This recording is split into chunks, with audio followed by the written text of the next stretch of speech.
एकदम से हमें नवंबर-दिसंबर में वो एक तरीके का एक सिचुएशन सी कैसे क्रिएट हो जाती है, एक ब्रीथिंग इश्यूज़ हो गए, धुंध-सा महसूस होने लगता है। ब्लैक कार्बन की वजह से गेहूं के प्रोडक्शन में 34% की गिरावट आई। हिंदू कुश रीजन में जी। 35% ग्लेशियल मास का लॉस हुआ है। तो यदि हम इकोनॉमिक लॉस को समझें हुँ, तो साउथ ईस्ट एशिया में लगभग 10.2% का जीडीपी लॉस अ, हो रहा है। यदि ग्लेशियर पिघलने लगेंगे तो डाउनस्ट्रीम में बाढ़ आ जाएगी हुँ। और लॉन्ग टर्म में हमें पानी की कमी हो जाएगी।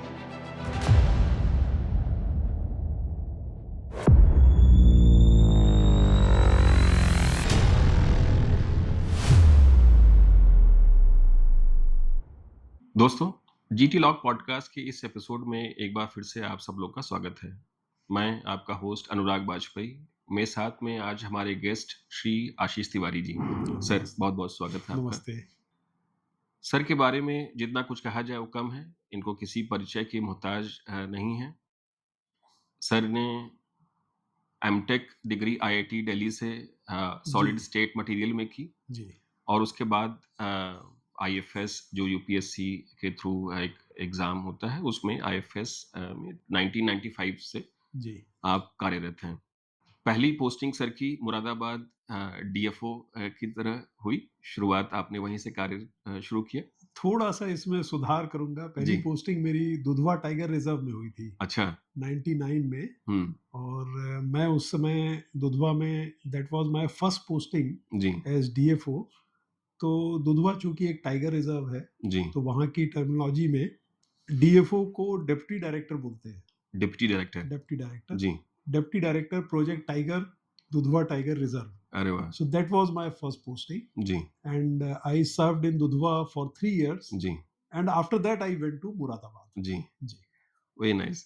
तो मतलब सर के बारे में सब लोग भली-भाँति जानते हैं, फिर भी sir has also served as a secretary DOFCC department of environment, forest and climate change. जी, and now with ICIMOD as a air lead, ICIMOD का फुल फॉर्म हम अपने दर्शकों को बता दें, international centre for integrated mountain development, hmm, जो कि काठमांडू उसका हेडक्वार्टर है और ये 8 देशों को मिला करके उसका एक कार्यक्षेत्र बनता है, जी, जिसको ये सर एयर लीड की पोज़ीशन में अभी कार्यरत हैं। जी, तो सर पहला क्वेश्चन तो मुझे लगता है कि आपके बारे में जनरली दर्शकों का इंक्विजिटिव नेचर हमेशा रहता है।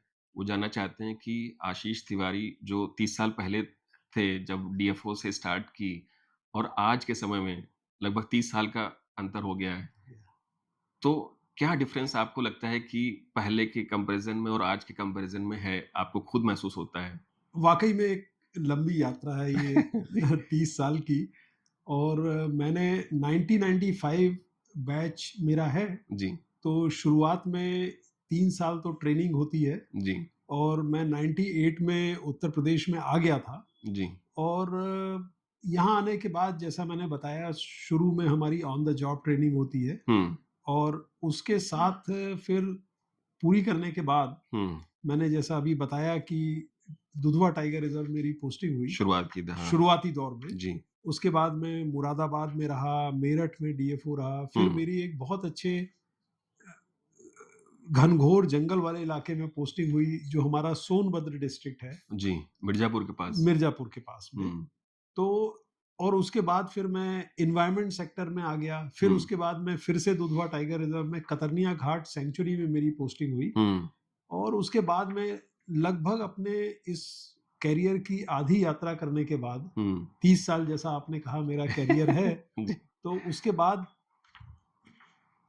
सरकार में जैसे होता है कि आपकी इच्छाएँ से ज़्यादा आपका समर्पण सरकार के प्रति जो कमिटमेंट होता है, जो ड्यूटी होती है, वो बड़ी होती है। जी, तो सरकार ने मुझे फिर एनवायरनमेंट डिपार्टमेंट में गवर्नमेंट में as a special secretary post किया। जी। वो एक ट्रांज़िशन पॉइंट था जब मैं वाइल्ड लाइफ़ और फॉरेस्ट्री के फील्ड से निकल के हुँ, 15 साल काम करने के बाद हुँ, निकल के मैं एनवायरनमेंट सेक्टर में आया। हुँ, और उसी के साथ मुझे निदेशक पर्यावरण उत्तर प्रदेश का भी प्रभार दिया गया। हुँ, बाद में मैंने member secretary pollution control board के रूप में भी 4 साल काम किया। हुँ, फिर सेक्रेटरी के रूप में भी मैंने environment, forest, climate change department में काम किया हुँ, और उसके साथ ही साथ फिर मैंने क्लीन एयर पे भी काफ़ी काम करना शुरू किया। जी, लार्जली मैंने वाइल्ड लाइफ सेक्टर को छोड़ के एनवायरनमेंट सेक्टर में काम करना शुरू किया। जी, तो जो आपका प्रश्न था कि इस हुँ, यात्रा में क्या बदलाव देखने को मिले, जी, तो सबसे बड़ी बात ये है कि जब हमने यहाँ पर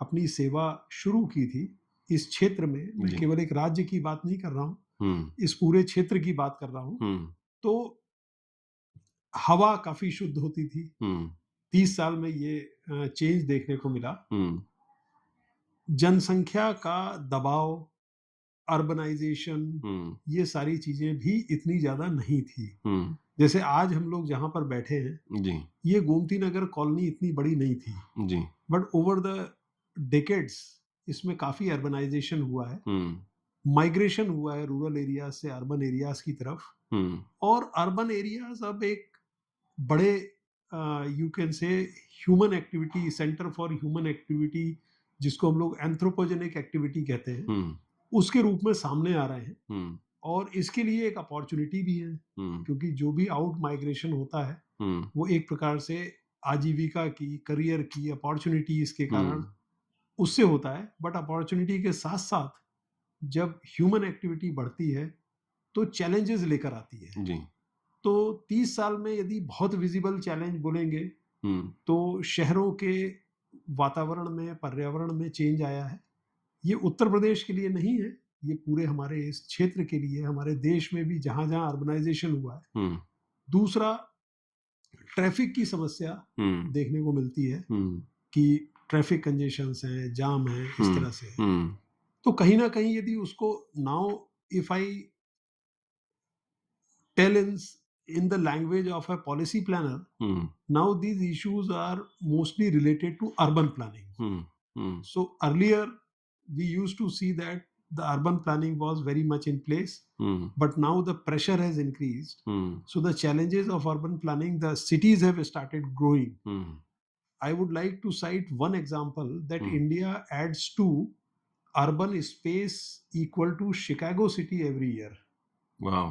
एक जस्ट मैं समझाने के लिए जी, बोल जी, रहा जी, हूँ, जी, शिकागो सिटी के बराबर अर्बन स्पेस हमारा देश हर साल जोड़ता बढ़ है, रहा है। बढ़ हुँ, रहा है। जी, तो ये पेज ऑफ अर्बनाइजेशन है। हुँ, तो ये एक नया चेंज आया है। हुँ, तो इस चेंज को, इस चेंज के चैलेंज को मीट अप करने के लिए hmm, we will have to actually think of more of urban planning, hmm, more of, you can say, the livable cities, hmm, more of environment friendly cities। तो हुँ, बहुत बड़ा angle एक planning का आता है जो हुँ, मुझे चेंज नजर आ रहा है। हुँ, वेरी नाइस सर। मुझे लगता है कि हम सब्जेक्ट में थोड़ी देर में जी डिटेल डीप डाउन करेंगे। जी जी जी बट उसके पहले मुझे एक चीज़ और भी बताइए कि जी लगभग मतलब इस पूरी जर्नी में, प्रोफ़ेशनल जर्नी में आपने लगभग 10 तरीके के रोल चेंज किए हैं। जी तो इस तरीके से देखा जाए तो फैमिली के साथ में शिफ्ट करते रहना अलग-अलग जगह पे, हालाँकि ये अपने आप में एक रोमांचक जर्नी भी रहती है सभी के लिए। जी। बट फैमिली की तरफ से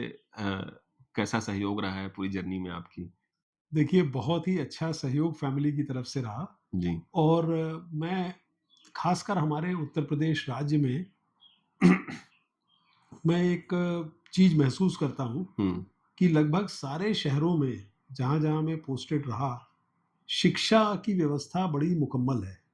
हुँ, तो एक अच्छा एजुकेशन की हमें कोई you you can say that issue कि नहीं वी रहा है। Never felt any issue regarding the good education. हुँ, जैसे हुँ, मैं दुधवा में था, हुँ, बहुत छोटी सी जगह पे मेरा हेडक्वार्टर था, पलिया, हुँ, हुँ, लखीमपुर खीरी की एक तहसील है। हुँ, तो वहाँ पर भी अच्छे स्कूल अवेलेबल थे, हुँ, खासकर इनिशियल स्टेजेस में जब मेरे डॉटर्स छोटी थी, हुँ, तो उनके लिए अच्छा स्कूल था। उसके बाद मैं मुरादाबाद गया, वहाँ भी एजुकेशन अच्छा था। हुँ, मेरठ में मैं पोस्टेड रहा, सोनभद्र में जहाँ मैं पोस्टेड था, बिरला का और 2-3 कॉन्वेंट स्कूल बहुत अच्छे थे। हुँ, तो एक शिक्षा व्यवस्था में कोई चैलेंज नहीं रहा हुँ, और फैमिली का बहुत सपोर्ट होता है और फॉरेस्ट सर्विस में जो खासकर मैं वाइल्ड लाइफ सेक्टर में मैंने काम किया, हुँ, तो यहाँ पर आपका प्रश्न बहुत प्रासंगिक हो जाता है, फैमिली सपोर्ट बहुत ज़रूरी होता है। हुँ, जब मैं दुधवा में पोस्टेड था, तो पूरा जंगल का इलाका है, हुँ, बच्चे भी बड़े हो रहे थे, तो आई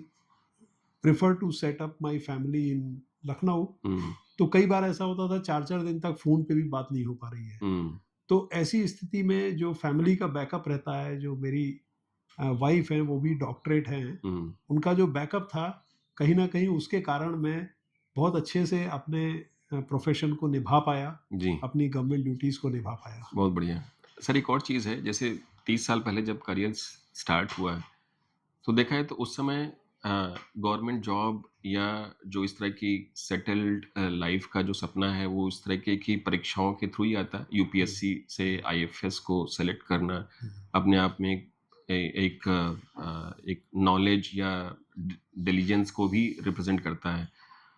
but over the period of time हमारे जैसे कितने ही एंटरप्रेन्योर्स आपसे मुलाकात किए, आपसे सीखें, बातचीत करते हैं and then you have a name, a reputation in this journey. आपको कभी लगा नहीं कि एज एन एंटरप्रेन्योर भी आपको इस एरिया में एक्सप्लोर करना चाहिए? Because entrepreneurship generally requires lot of persistency and as well as the energy and diligence. तो मुझे लगता है कि मतलब there are lot of people in our circle they also talk about हाँ सर अगर एंटरप्रेन्योर होते तो शायद एक अलग तरीके की स्किल और एक माहौल पैदा होता है शायद उत्तर प्रदेश में। तो आपको कैसा लगता है कि मतलब when you have travelled so much in terms of your journey of 30 years, entrepreneurship उस समय तो नहीं थी बट बीच में कभी लगा नहीं कि मतलब that is also one of the option that you have missed? ऐसा तो मैं नहीं कहूँगा, एक्चुअली थोड़ा-सा इसके लिए बैकग्राउंड पे जाना पड़ेगा। जी, मैं मध्य प्रदेश को बिलॉन्ग करता हूँ। जी, मेरे फादर भी एक गवर्नमेंट सर्विस में थे जी, और मध्य प्रदेश के बारे में सभी लोग जानते हैं जी, कि it is such an state where the forest cover is maximum, जी, बिल्कुल। Population is very less. जी, हम लोग जहाँ भी जब मेरे फादर डिस्ट्रिक्ट लेवल में पोस्टेड थे, जहाँ भी हम लोग रहे, जी, तो हमेशा मैंने एक जंगल से और प्रकृति से कनेक्ट पाया। जी। और उस ज़माने में जो ब्यूरोक्रेट्स होते थे, जो हुँ, ऑफ़िसर्स होते थे, हुँ, वो टीवी का ज़माना नहीं था हुँ, और कोई ऐसे अम्यूज़मेंट के साधन नहीं होते थे। हुँ, तो ऑफ़िसर्स भी बहुत ज़्यादा फ़ॉरेस्ट्स की कैंपिंग, आउटिंग, ट्रैकिंग हुँ, इस तरह की चीज़ें करते थे। That hmm, was the means of amusement hmm, those days. Hmm, so those were the times जबकि यदि मान लीजिए संडे है, हुँ, तो जंगल घूमने जाना है। हुँ, अब आज क्या होता है, संडे है तो मॉल घूमने जाना है। तो वो एक पैराडाइम चेंज हुआ है। जी, तो हम उस माहौल में निकल के सामने आए। हुँ, आप बिलीव नहीं करेंगे कि मैंने अपने फादर के साथ अपने स्कूल लाइफ में ही कम हुँ, से कम 20 बार टाइगर देख लिया था। वाओ! तो कहीं न कहीं ऐसा कनेक्ट बनता था और जब आप यंग होते हो, हुँ, तो एक हीरो वर्शिप आपके अंदर आती है। हुँ, तो समहाउ उस माहौल में, उस परिवेश में रहने के कारण हुँ, एक मन में इच्छा सी जागी कि मैं भी फॉरेस्ट ऑफिसर बनूँ। हुँ, तो मैं आपको बिल्कुल ईमानदारी के साथ बताता हूँ जी, कि जब भी एज़ ए स्टूडेंट मैं रात में सोता था, तो मेरे जी, मन में ये बात होती थी कि मैं फॉरेस्ट ऑफिसर बनूँ। अरे वाह! और ये कमिटमेंट ही था कि जो कि मुझे इस सेवा में लेके आया, क्योंकि हुँ, जब आपके सामने एक लक्ष्य होता है, हुँ, तो मेहनत अपने आप होती है हुँ, और यदि आपने सच्चे मन से मेहनत की है, तो भगवान भी आपका साथ देता है। तो हुँ, मुझे उस बारे में कभी ऐसा नहीं लगा। हुँ, मैं अपने मन का काम कर रहा हूँ। हुँ, मन का काम करना सबसे बड़ा अपॉर्च्युनिटी होती है हुँ, और बहुत अच्छा मैंने वाइल्ड लाइफ सेक्टर में काम किया, उसके बाद एनवायरनमेंट सेक्टर में काम कर रहा हूँ हुँ, और उत्तरोत्तर मुझे काम करने का मौका मिल रहा है। आज हुँ, मैं इंटरनेशनल लेवल पे, रीजनल लेवल पे काम कर रहा हूँ। हुँ, तो मुझे एक जॉब सैटिस्फैक्शन या प्रोफेशनल सैटिस्फैक्शन हुँ, काफ़ी है। आप कह रहे हैं तो मैं इस हुँ। पर मेरा ध्यान गया, अदरवाइज़ तो मेरा ध्यान भी नहीं गया कभी। बहुत बढ़िया मैं सर। इतना इन्वॉल्व्ड था जी, इसमें। मतलब इन जनरल जो है एंटरप्रेन्योरशिप और जैसे जिस भी क्षेत्र में आप अगर रुचि के साथ काम कर रहे हैं, अपने मन के साथ काम कर रहे हैं, तो फिर फ़र्क नहीं पड़ता है। बिकॉज़ शायद एंटरप्रेन्योरशिप भी एक तरीके की नेक्स्ट लेवल अप्रोच ही है when you are too much devoted towards your work. Hmm, hmm, और वो चीज़ अगर आपके जिस भी जॉब में हैं अगर कर रहे हैं, तो फिर नथिंग लाइक इट। हुँ, एक और क्वेश्चन है सर कि जैसे उत्तर प्रदेश की सेक्रेटरी डीओएफसीसी के पद पे थे आप और फिर अभी आप air lead to EC mode पे हैं। How this feeling is in terms of switching from this location to the international location जी, और अपने आप में वो जो वर्क डिफरेंस है वो किस तरीके से है क्योंकि यहाँ पे it is more policy government governance का मॉडल ये सब चीज़ें थी जी, वहाँ पे इट इज़ मोर टुवर्ड्स मतलब इंटरनेशनल पॉलिसी जी, इतने सारे कंट्रीज 8 कंट्रीज का एक समूह है रिप्रेजेंटेशन है इसी जी। मोड उसके इतनी-इतनी तरीके की इश्यूज़ को समझना, उसको रिज़ॉल्व करना, सॉल्यूशन निकालना, this feeling is multifold now जी। What you have to say? देखिए यदि हम किसी एक इंटरनेशनल लेवल पे काम करते हैं, हुँ, हुँ। तो हमें लोकल लेवल का नॉलेज होना बहुत ज़रूरी होता है। हुँ, hmm. Unless you have ground level insights, hmm, hmm. you would actually find difficult to work at international level. तो मैं ये पाता हूँ कि जो यहाँ पर मैंने ग्राउंड लेवल पे एयर क्वालिटी मैनेजमेंट का काम किया, हुँ, पॉलिसीज़ को इम्प्लीमेंट होते देखा हुँ, और पॉलिसीज़ को इम्प्लीमेंट करने में क्या चैलेंजेस हैं, हुँ, what are the challenges of policy implementation, hmm, what are the challenges of governance, hmm, what are the challenges of finances, hmm, very important, हुँ, है ना? Like in our country, like government has competing commitments. Hmm, One maybe you may say that government is more focused on infrastructure, hmm, health. Hmm, These are the very basic issues for a development. Hmm, So इस सबके सामने air pollution के लिए कहाँ से finances आएंगे? हुँ, तो ये जब चैलेंजेस को आप समझ के हुँ, लोकल नॉलेज के साथ रीजनल लेवल पे, इंटरनेशनल लेवल पे जब आप काम करने जाते हैं, हुँ, तो then these things help actually. हुँ, तो मैं सरकार में काम कर रहा था।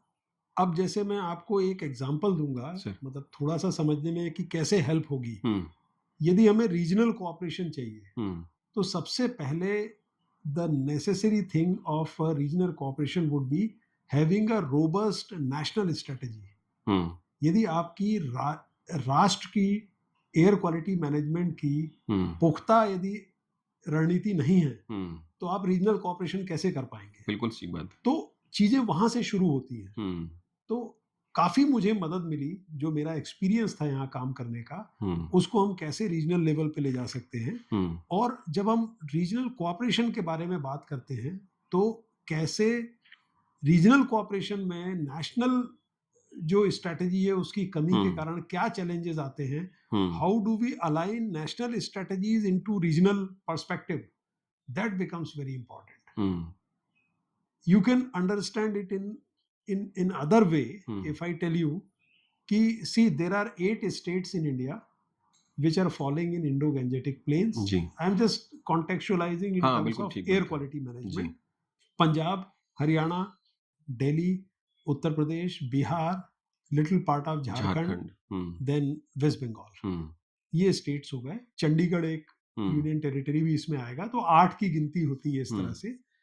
तो मान लीजिए हर स्टेट अपना-अपना काम एयर क्वालिटी मैनेजमेंट में पुख्ता तरीके से करने लगे। हुँ, तो एक प्रकार से रीजनल कोऑपरेशन का इश्यू ही काफ़ी कुछ हद तक सॉल्व हो जाता है। हुँ, हुँ, परंतु जब रीजनल कोऑपरेशन की हम लोग बात करते हैं, तो हमें स्ट्रैटेजीज़ अलाइन करनी पड़ती हैं। हुँ, यदि मान लीजिए उत्तर प्रदेश ने टारगेट रखा है कि हम 35 माइक्रोग्राम पर मीटर क्यूब पीएम 2.5 2035 तक अचीव कर लेंगे। हुँ, हरियाणा ये कहेगा कि हम नहीं 2050 तक करेंगे। हुँ, हुँ, तो इस केस में अब आप समझ मिसमैच रहे हो गया, होंगे हाँ। मिसमैच होगी। हुँ, तो पहले तो हमें नेशनल स्ट्रैटेजीज रोबस्ट चाहिए, फिर उसका रीजनल अलाइनमेंट बहुत अच्छा होना चाहिए हुँ, और सिनर्जिस्टिक होना चाहिए। हुँ, यदि हुँ, हम क्रॉप रेसिड्यू पे काम कर रहे हैं, यदि सिमिलर चैलेंजेस सब जगह हैं, हुँ, तो बाकी जगह भी उन्हीं पर काम हो, क्रॉस शेयरिंग ऑफ नॉलेज हो, हुँ, पॉलिसीज एक तरह की आए, हुँ, चैलेंजेस को समझा जाए। तो पहले हमें लोकल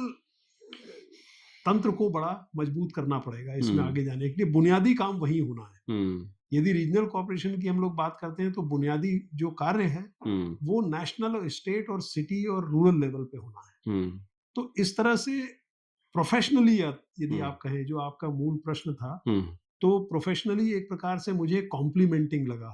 जो मेरा वर्क एक्सपीरियंस यहाँ पर था, हुँ, वो मेरे नए वर्क को कॉम्प्लीमेंट कर रहा है। Very rather nice. I can bring these values hmm, to that institutions because I have a local knowledge hmm, working with the local level, working with the city level, working with the state level, हुँ, तो मैं वहाँ पर ला सकता हूँ। हुँ, हाँ, change वहाँ पर आया कि वर्क का कल्चर कैसा है, हुँ, वर्किंग एटमॉस्फेयर कैसा है, हुँ, उसमें एक बहुत बड़ा चेंज होता है। हुँ, यहाँ यहाँ पर हम लोग गवर्नमेंट में काम करते हैं, वहाँ इंटरनेशनल ऑर्गेनाइजेशन में काम करते हैं, वहाँ पर बहुत सारे काम हमें खुद ही करना पड़ता है। हुँ, जैसे मान लीजिए एक पॉलिसी डेवलप करनी है, हुँ, तो इट्स नॉट दैट कि हमारा एक डिपार्टमेंट पॉलिसी बना के लाएगा ड्राफ्ट और हम उसको करेंगे हुँ, और हमारे पीछे एक पूरा तंत्र रहेगा। ठीक है, वहाँ पर भी हमारे साथ टीम होती है, हुँ, बट वहाँ आपका इन्वॉल्वमेंट और ज़्यादा होता है। हुँ, काम में आपको मैं यूँ कहूँ कि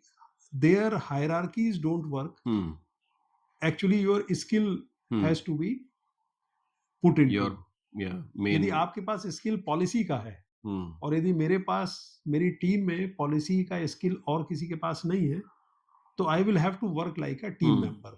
आई may not be working like a lead, hmm, so hmm, there I will have to work like team hmm, member. Hmm, work culture में डिफरेंस है और थोड़ा सा डिप्लोमेटिक एक्सपोजर भी। हम हुँ, जब इंटरनेशनल कोऑपरेशन की बात करते हैं, हुँ, तो हमें बहुत माइन्यूट तरीके से समझना होता है कि कंट्रीज के चैलेंजेस क्या हैं, how we can actually build synergies, हुँ, है ना, keeping in mind those challenges. देखिए, हमारा ये रीजन है, हुँ, इंडिया और चाइना ने एयर क्वालिटी मैनेजमेंट में काफ़ी काम किया है। हुँ, वहीं पर बांग्लादेश है, नेपाल है, वहाँ पर भी काम हो रहा है, ऐसा हुँ, नहीं है कि काम नहीं हो रहा है, हुँ, बट थोड़ा-सा लेवल में अंतर है। हुँ, तो ये एक, हमें ये नहीं समझना चाहिए कि ये एक कोई हमारे लिए चैलेंज है, हुँ, बल्कि एक अपॉर्च्युनिटी है कि how we can share knowledge of India hmm, in national clean air project for example hmm, to Bhutan and Nepal. हुँ, क्योंकि इंडिया ने किया, उसकी सक्सेस को अंडरस्टैंड किया, हुँ, उसमें जो चैलेंजेस थे उसको अंडरस्टैंड किया। हुँ, now we have in front of us a good, you can say, analysis hmm, that if we come out with a national program on hmm, clean air, hmm, what could be the challenges hmm, and how best we can learn this lesson, learn from these solutions to other countries. So hmm, this is an और opportunity. उसको scale up कैसे कर सकते उसको हैं? Scale up हुँ, कैसे हुँ, करें। हुँ। Sir, हमारा जो मेन टॉपिक डिस्कशन है जैसे आज का वो एयर क्वालिटी मैनेजमेंट पे जी, है। हम लोग आईजीपी या इंडो गैंजेटिक प्लेन की आसपास की बात कर रहे हैं। जी, इसमें बहुत सारी मतलब स्टेट्स तो आपने बताया ही है but primarily it covers the part of the Pakistan and other countries also. मतलब जैसे दिवाली आई है अभी, दिवाली के समय में बहुत सारा जो हमारा डेमोग्राफी है नॉर्थ इंडिया में एक तरीके की खुशी की लहर होती है, लोग छुट्टी में घर मनाते हैं, बट एक डर के साथ भी जीते हैं कि जैसे ही दिवाली खत्म होगी, वैसे ही उनको मतलब एक ब्रीदिंग इश्यूज़ होंगे, धुंध-सा महसूस होने लगता है। तो लोगों की जो कॉन्शियसनेस है मतलब एक उत्साह भी है, साथ-साथ एक तरीके का एक तरीके का डर भी है, जो सताता रहता है कि हाँ, आगे जो 2 महीने होंगे वो अब बहुत मुश्किल से बीतेंगे। तो मतलब इन जनरल थोड़ा-सा हमारे दर्शकों को थोड़ा-सा उससे बताएँ कि जब हम लोग आईजीपी या इंडो गैंजेटिक प्लेन में बात कर रहे हैं और हम लोग जनवरी से लेकर के दिसंबर तक बात करते हैं, एकदम से हमें नवंबर-दिसंबर में वो एक तरीके का एक सिचुएशन सी कैसे क्रिएट हो जाती है? What is the process in general अगर इसको शब्द सिंपल तरीके से अगर एक्सप्लेन कर सकते हो तो?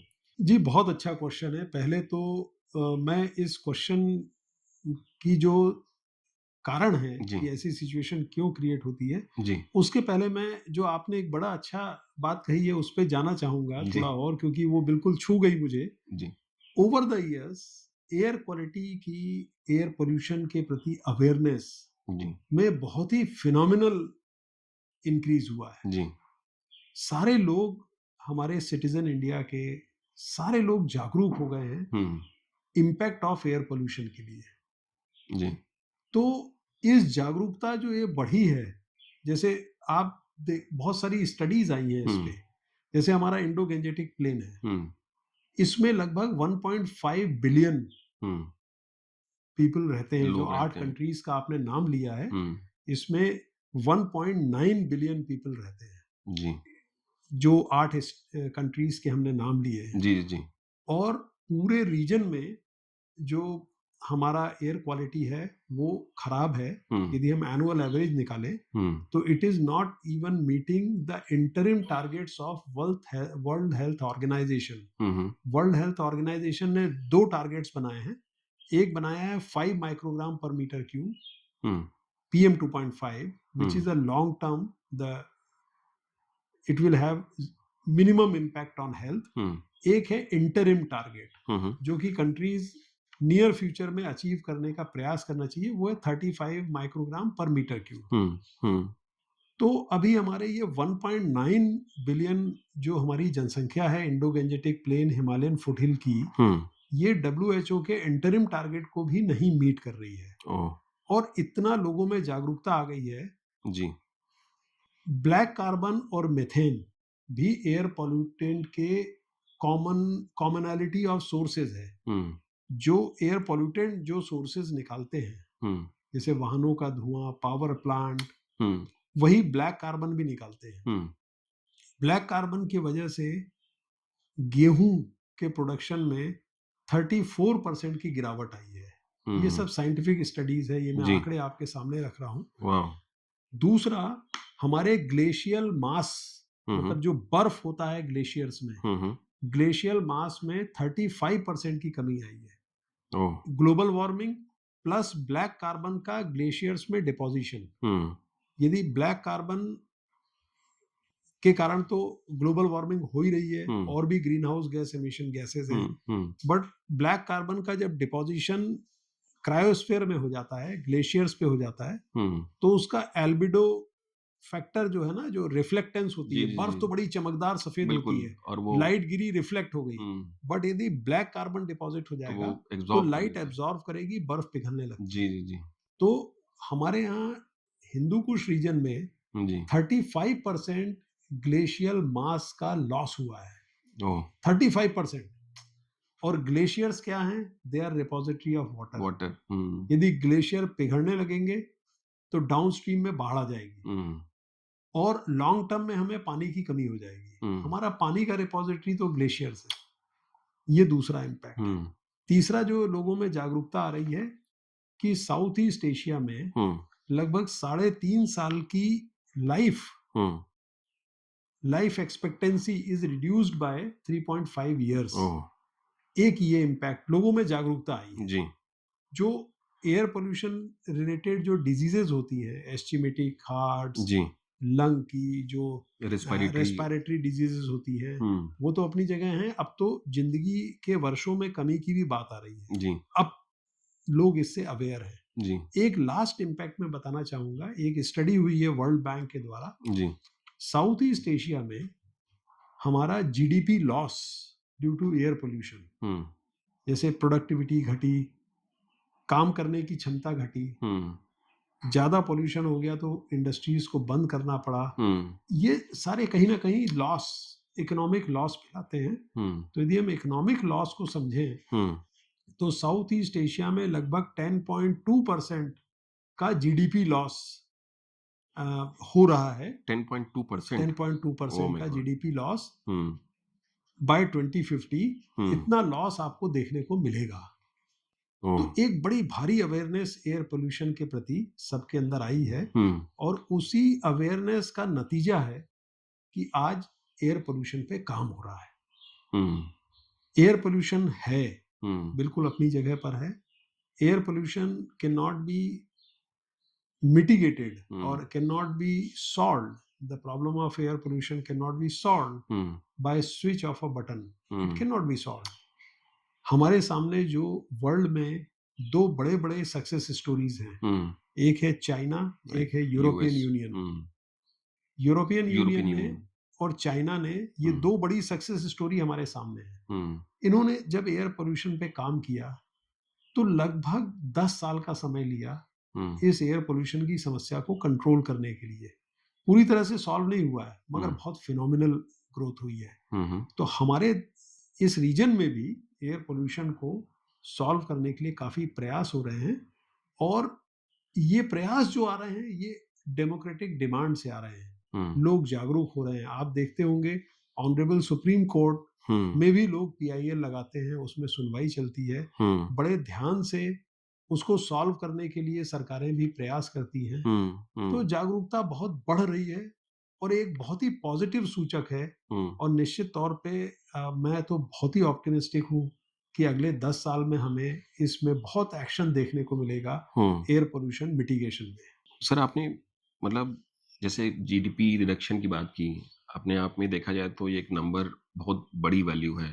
आई एम श्योर लाइक कि इतने सारे स्टडीज़ भी हुए हैं इस सब्जेक्ट में क्योंकि सब्जेक्ट में अगर जैसे आपने एक बताया कि इतना लॉस होने के साथ-साथ भी there is a livestock loss also. हुँ, जैसे इंडिया में लगभग 1.7 मिलियन एनुअल डिकीज़ या मतलब मृत्यु होती है because of the air quality hmm. Issues. It's a huge number. अगर हम 17 लाख लोगों की बात करें और मतलब देखा जाए तो इतना बड़ा नंबर है जो कि एक बहुत बड़ा इंडिकेशन है कि हमें इसको जितनी जल्दी या तेज़ी से हो सके उसको सुधार में लाना चाहिए। तो इससे कुछ एक स्टडीज़ भी आपने जब यहाँ पे कराई थी जैसे सोर्स अपॉर्चमेंट जी। स्टडीज़ जो बोलते हैं और उसमें एक तरीके की बाइफरकेशन भी है कि एग्रीकल्चर का है, वेहिकुलर है या इस तरह के एक्टिविटीज़ हैं। हुँ। तो जैसे लखनऊ, कानपुर में जब आप थे सर यहाँ पे, तो उस समय के स्पेसिफिक जैसे एग्रीकल्चर की अगर पहले बात कर लें, तो हमेशा ही मैं देखता हूँ कि जो क्रॉप बर्निंग का कंपोनेंट है, उसके लिए पॉलिटिकल सपोर्ट मुहैया कराया जाता था और इस तरह के इश्यूज़ को पास ऑन कर दिया जाता था। बट ये आम जनता के विचारों के हिसाब से है या हम लोग जो पर्सपेक्टिव देखते हैं उसके हिसाब से है। बट एग्रीकल्चरल जो सोर्स कंपोनेंट है, उसको पॉलिसी लेवल पे क्या-क्या मतलब स्टेप्स उठाए गए थे ताकि जो क्रॉप बर्निंग परसेंटेज है, वो कम कराए जाएँ या कम किए गए होंगे? और फिर मुझे लगता है कि हम will move to the next source also. यहाँ पर देखिए 2 चीज़ों को हमें समझना होगा। जी। क्रॉप रेसिड्यू बर्निंग एक सीज़नल फिनोमेना है। हाँ सर। जब आपका और ख़ासकर पैडी, जी, गेहूँ की जो पराली होती है वो पूरा-पूरा एनिमल फॉडर में यूज़ होता है। जी। तो व्हीट के समय आपको क्रॉप रेसिड्यू बर्निंग उतनी ज़्यादा देखने को नहीं मिलती है। बिल्कुल ठीक बात। थोड़ा बहुत कहीं होता होगा। हुँ, largely crop residue burning is an issue of paddy hmm, because paddy का जो पराली होती है, उसमें सिलिका कंटेंट बहुत हाई होता है। हुँ।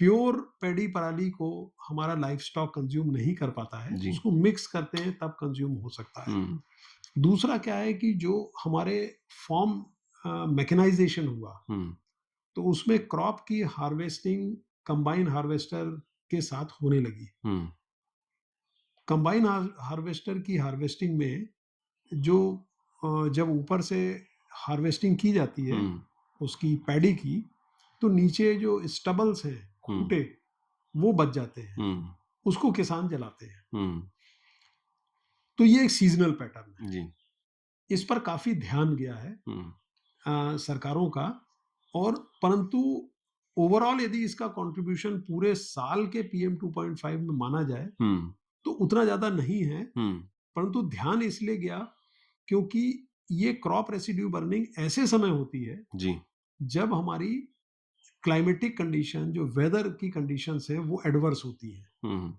तो एक इन्वर्जन इफ़ेक्ट होता है, स्मॉग बनता है हुँ, और उसका इम्पैक्ट 15-20 दिन, 1 महीने, डेढ़ महीने तक बहुत ज़्यादा दिखाई पड़ता है और लोग इम्पैक्टेड भी होते हैं। ऐसा हुँ, नहीं है कि वो हुँ, हेल्थ इम्पैक्ट नहीं होता है। हुँ, तो पॉपुलेशन के सर्ज आते हैं। हुँ, पॉपुलेशन एकदम एपिसोडिक पॉल्यूशन आता है। हुँ, एक साथ एक्यूआई 400-500 पहुँच गई, जी, 250 पहुँच गई, वेरी पुअर में आ गई। हुँ, उस कारण से इस पर ध्यान गया है और सरकारों ने काम किया है। हुँ, पैडी का जो पराली बर्निंग होती है, वो टेम्परेचर डाउन होता है उस समय अक्टूबर से बर्निंग चालू होती है। हुँ, एटमॉस्फेरिकली यदि वेदर के तरफ से देखें तो टेम्परेचर डाउन होता है।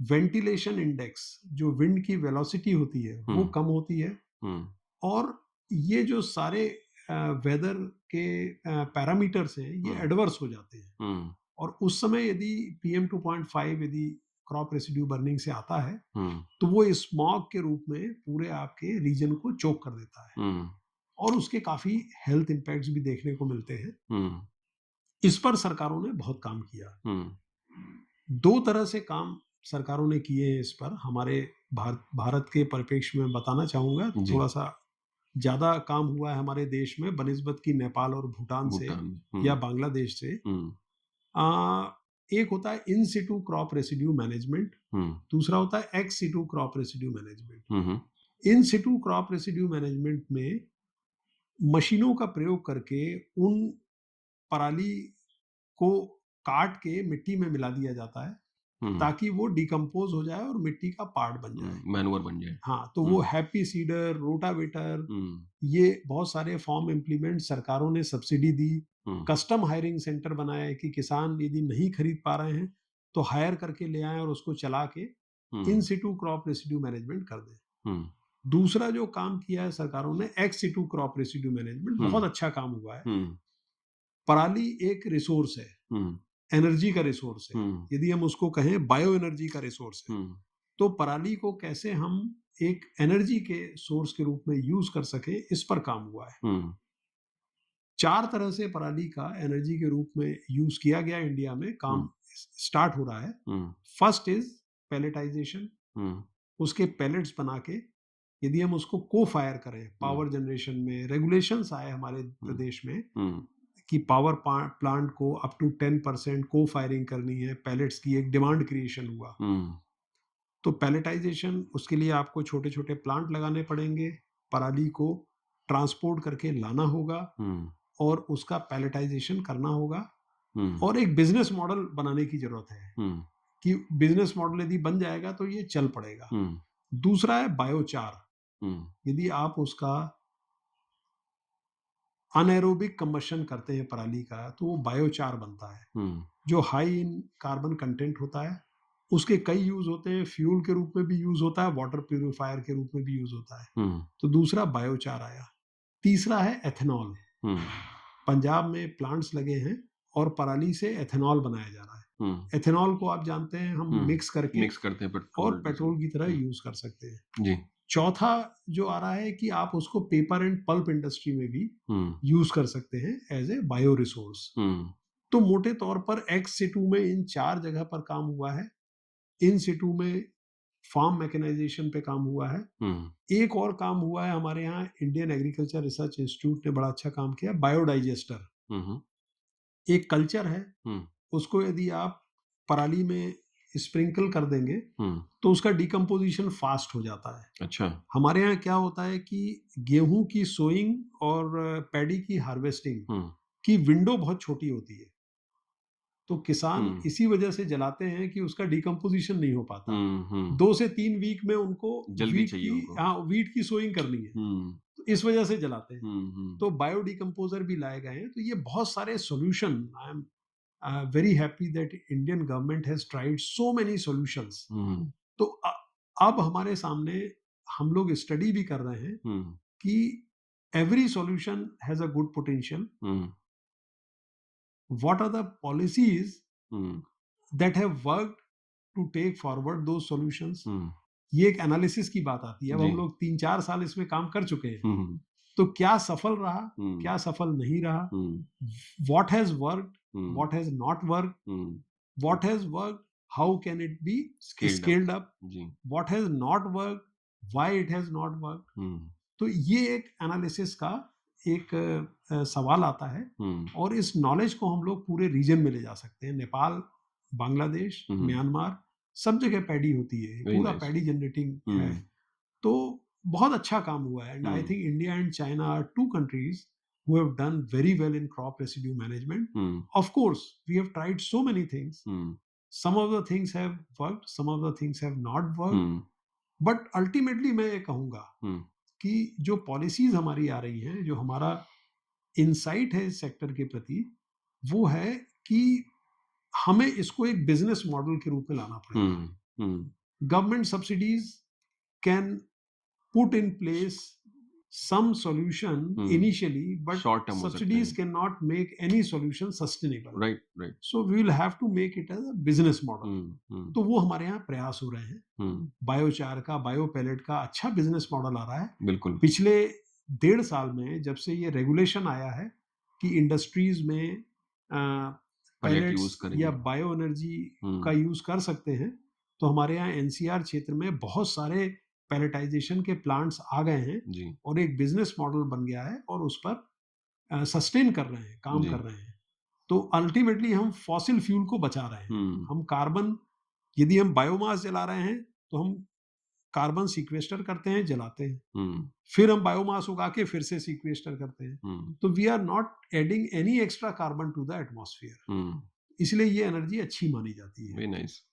अब दूसरी जगह जो हम लोग आते हैं एग्रीकल्चर सेक्टर में, हुँ, see here is the role of science hmm, in air quality management. हुँ, एग्रीकल्चर ने, क्रॉप रेसिड्यू बर्निंग ने बहुत ध्यान खींचा सबका, सरकारों का भी, हुँ, बट उससे ज्यादा पॉल्यूशन हुँ, एग्रीकल्चर सेक्टर में नाइट्रोजनस फर्टिलाइजर के यूज के कारण होता है। हुँ, ये एक साइंटिफिक एविडेंस है। Right, right. ये एविडेंस हुँ, हम लोगों ने तब निकाला जब यूपी का क्लीन एयर मैनेजमेंट प्लान हुँ, की साइंस हम लोग डेवलप कर रहे थे, जिसको हम लोग यूकैप कहते हैं, UP clean air action plan. जी, तो उसमें एक हमने इयासा और वर्ल्ड बैंक के साथ मिलकर एक टेक्निकल स्टडी की जी, और देखा कि एग्रीकल्चर सेक्टर का कितना कंट्रीब्यूशन है हुँ, एम्बिएंट पीएम 2.5 में। हुँ, तो उससे जानकारी निकली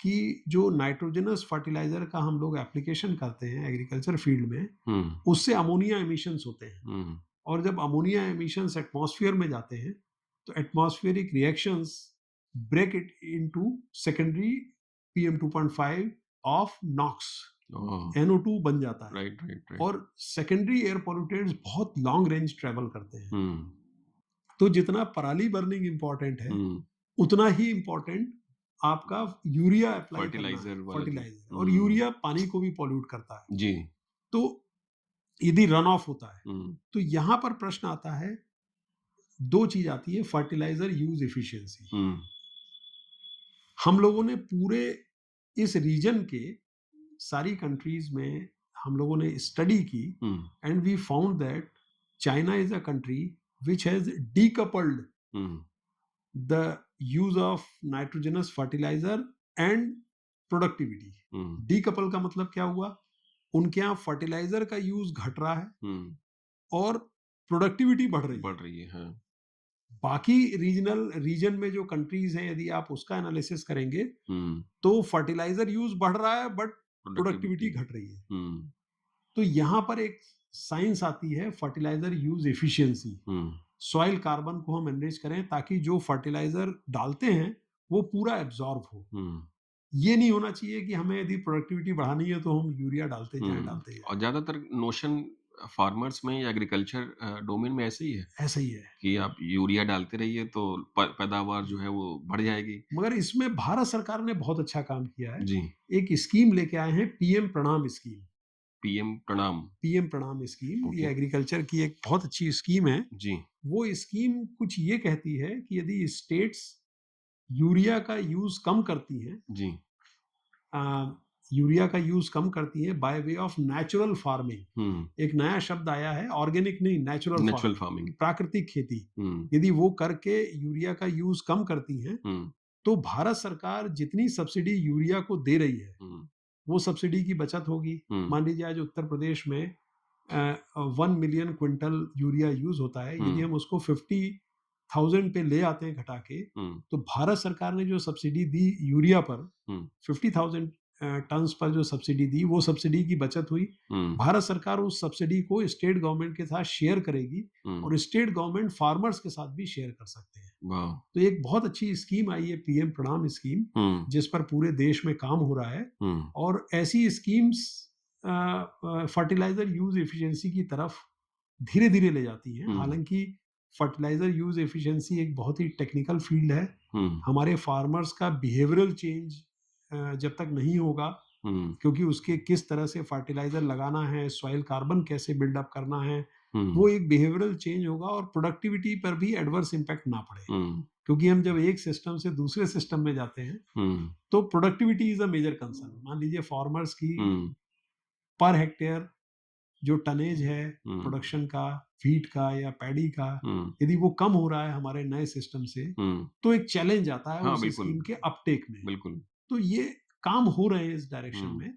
सम countries have done it, some countries have started doing hmm, it hmm, and we will have to. तो एग्रीकल्चर में ये 2, आपने एग्रीकल्चर सेक्टर की हुँ, बात करी, ये 2 बड़े मेजर चैलेंजेज़ हैं, हुँ। जिस पे हम लोगों को वेरी नाइस सर। काम करना इसमें सर एक और चीज़ जैसे है। जी, आपने बोला कि टाइम डिपेंडेंट है, जैसे हम लोग पैडी की बात करते हैं तो वो अक्टूबर-नवंबर के टाइम का हिस्सा है और जब हम लोग व्हीट की बात करते हैं तो लगभग जून-जुलाई जी। का हिस्सा है।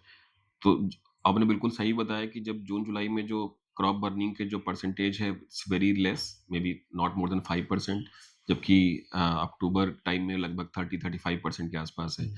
एक और दूसरा सोर्स पे बात करते हैं वेहिकुलर एमिशंस पे। हमारे यहाँ पे यूपी में ही लगभग 34 मिलियन व्हीकल्स हैं। It's a huge state. Demography की ज़रूरत भी है, उसकी जी। डिमांड भी है, गाड़ियाँ चाहिए। ये एक अपना मतलब इसमें बहुत सारे हिट एंड ट्रायल बेसिस पे पॉलिसीज़ बनी हैं, जैसे ऑड इवन पॉलिसी हो गई, बट जैसे BH4 की बजाय BH6 का मैंडेटरी प्रोविज़न हो गया उसके इंजन के बेसिस पे। बट अपने आप में ही वेहिकुलर कंपोनेंट जो है वो एक मेजर एमिशन को रिप्रेजेंट करता है air pollution point of view से। इसके लिए यूपी स्पेसिफिक कोई पॉलिसी अगर शॉर्ट में बता सकें या ऐसा कुछ what is the learning that we can implement at this EC mode ऐसा कुछ प्लानिंग हो तो? ट्रांसपोर्ट सेक्टर जिसको हम लोग कहते हैं, जी, फिर देखिए एयर क्वालिटी मैनेजमेंट के लिए मैं फिर से कहना चाहूँगा, ये एक बहुत ही जटिल कॉम्प्लेक्स एरिया है। कॉम्प्लेक्स प्रॉब्लम है। बिल्कुल। इसकी जटिलता, the complexity of air quality hmm, management is largely because of 2 reasons. जी, One is there are multiple sources of जी। Air pollution. जैसे आपने ट्रांसपोर्ट पर बात की, हुँ, कुकिंग पर बात की, हुँ। बहुत सारे इंडस्ट्री हाँ, सेक्टर है, इंडस्ट्री है, हैं? बिल्डिंग्स हैं। बिल्डिंग्स हैं। एक तो ये बात हुई। हुँ, दूसरा, इसको इम्प्लीमेंट करने वाले भी बहुत सारी एजेंसीज़ हैं। There are hmm, multiple agencies who actually implement. हुँ। इसलिए भी कॉम्प्लेक्सिटी बढ़ती है कि हमें कोऑर्डिनेशन होना चाहिए। जी। ट्रांसपोर्ट से तो इस कॉम्प्लेक्स प्रॉब्लम को समझने के लिए हुँ, फिर हमको जाना पड़ेगा साइंस में। हुँ। जी, हम लोग देखिए, अब ट्रांसपोर्ट सेक्टर की मैं साइंस आपको बताता हूँ, जी। UP specific. जी, जी, जी। Within transport sector in Uttar Pradesh, because we have done a scientific study जी, with World Bank and EASA, जी, International Institute of Applied System जी, Analysis। जी। तो EASA एक बहुत बड़ा इंस्टीट्यूट है जो कि मॉडलिंग और उस पर काम करता है, एयर क्वालिटी हाँ, मैनेजमेंट। हाँ, हाँ। प्रोजेक्ट्स वर्ल्ड मॉडलिंग बैंक करते हैं। और हम लोगों ने स्टडी की। जी। अब देखिए साइंस क्या बोलती है। साइंस ये बोलती है with in transport sector hmm, the largest contributor to the air pollution, hmm, to the PM 2.5 hmm. is heavy duty vehicles। थोड़ा सा देखने ट्रक में और बस ये वाले जो ट्रक और बस, हाँ। हम लोग को जो दिखाई पड़ता है सिटी के अंदर, कार और मोटरसाइकिल ये सब दिखाई पड़ती है, हुँ, बट एयर पोल्यूशन एक एयर शेड इम्पैक्ट इसका होता है। हुँ, यदि कहीं पर भी एमिशन हो रहा है तो उसका इम्पैक्ट जरूर आएगा हुँ, डाउनविंड डायरेक्शन में। हुँ, हुँ। तो within transport sector largest contributor to PM 2.5 hmm, is actually heavy duty vehicles। जी, तो ये साइंस का आपको एक प्रकार से इंसाइट मिला जी, कि हैवी ड्यूटी व्हीकल्स है। जी। हैवी ड्यूटी व्हीकल्स को फेज आउट करने के लिए यूपी ने एक बहुत बड़ी रणनीति बनाई है। हुँ, दो चीजें आती हैं कि एक तो फेज आउट करना और बेटर एमिशन स्टैंडर्ड्स के ट्रक्स को यदि हम लेके आए, हुँ, बसेस को लेके आए। हुँ, अर्बन मोबिलिटी में आपने देखा होगा पीएम ई बस सेवा, बहुत सारी स्कीम्स आई हैं जो कि हुँ। इलेक्ट्रिक ईवी बसेज़ हो गई। इलेक्ट्रिफिकेशन ईवी बसेस की तरफ जा रही हैं। जी। जो heavy duty freight transport vehicles हैं, हुँ, जो हमारे ट्रक्स हैं, हुँ, उनका आंकड़ा भी बहुत अलार्मिंग है। हुँ। और वो BS2, BS3, पुराने भी हैं। BS4 पुराने वाले बहुत सारे हैं। हुँ, उनका एमिशंस बहुत ज़्यादा होता है। हुँ, तो यूपी ने under clean air management project एक रणनीति बनाई है कि कैसे हम पॉलिसी और रेगुलेशन दोनों के साथ-साथ, हुँ, दोनों को एक साथ लेके इनको धीरे-धीरे फेज़ आउट करें हुँ, और अपना फ्लीट अपग्रेडेशन करें। इसके लिए जो यूपी गवर्नमेंट ने काम करने का सोचा है, देखिए इस समय Government of India has come out with a policy which is called scrappage policy. Hmm, UP is one of the first governments to adopt it, जी, and UP is leapfrogging in opening up of legal scrappage centers also.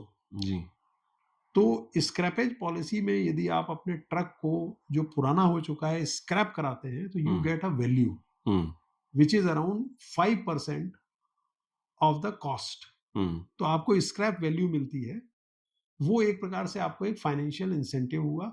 Hmm, on top of that under clean air management project on different, you can say, tonnage of vehicle, there has been provision for subsidy हुँ, कि यदि आप इसको phase out करते हो, यदि आप इसको सड़क से उतार के स्क्रैप करा लेते हो, हुँ, तो you will get this much of subsidy. Okay, तो हुँ, ये उत्तर प्रदेश सरकार ने प्लान किया है। हुँ, तो this way if this policy works, हुँ, जो हमारा UP clean air management project है, हुँ, जब वो इम्प्लीमेंट होगा और if this policy works, then I am very sure that the state will see large reduction of polluting heavy duty trucks. Hmm, This is on state side. अब हम लोग reason की बात करते हैं। हुँ, अभी हाल में ही हमने चाइना विजिट किया था। जी, हमने इस ट्रांजिशन को चाइना में जाके समझा।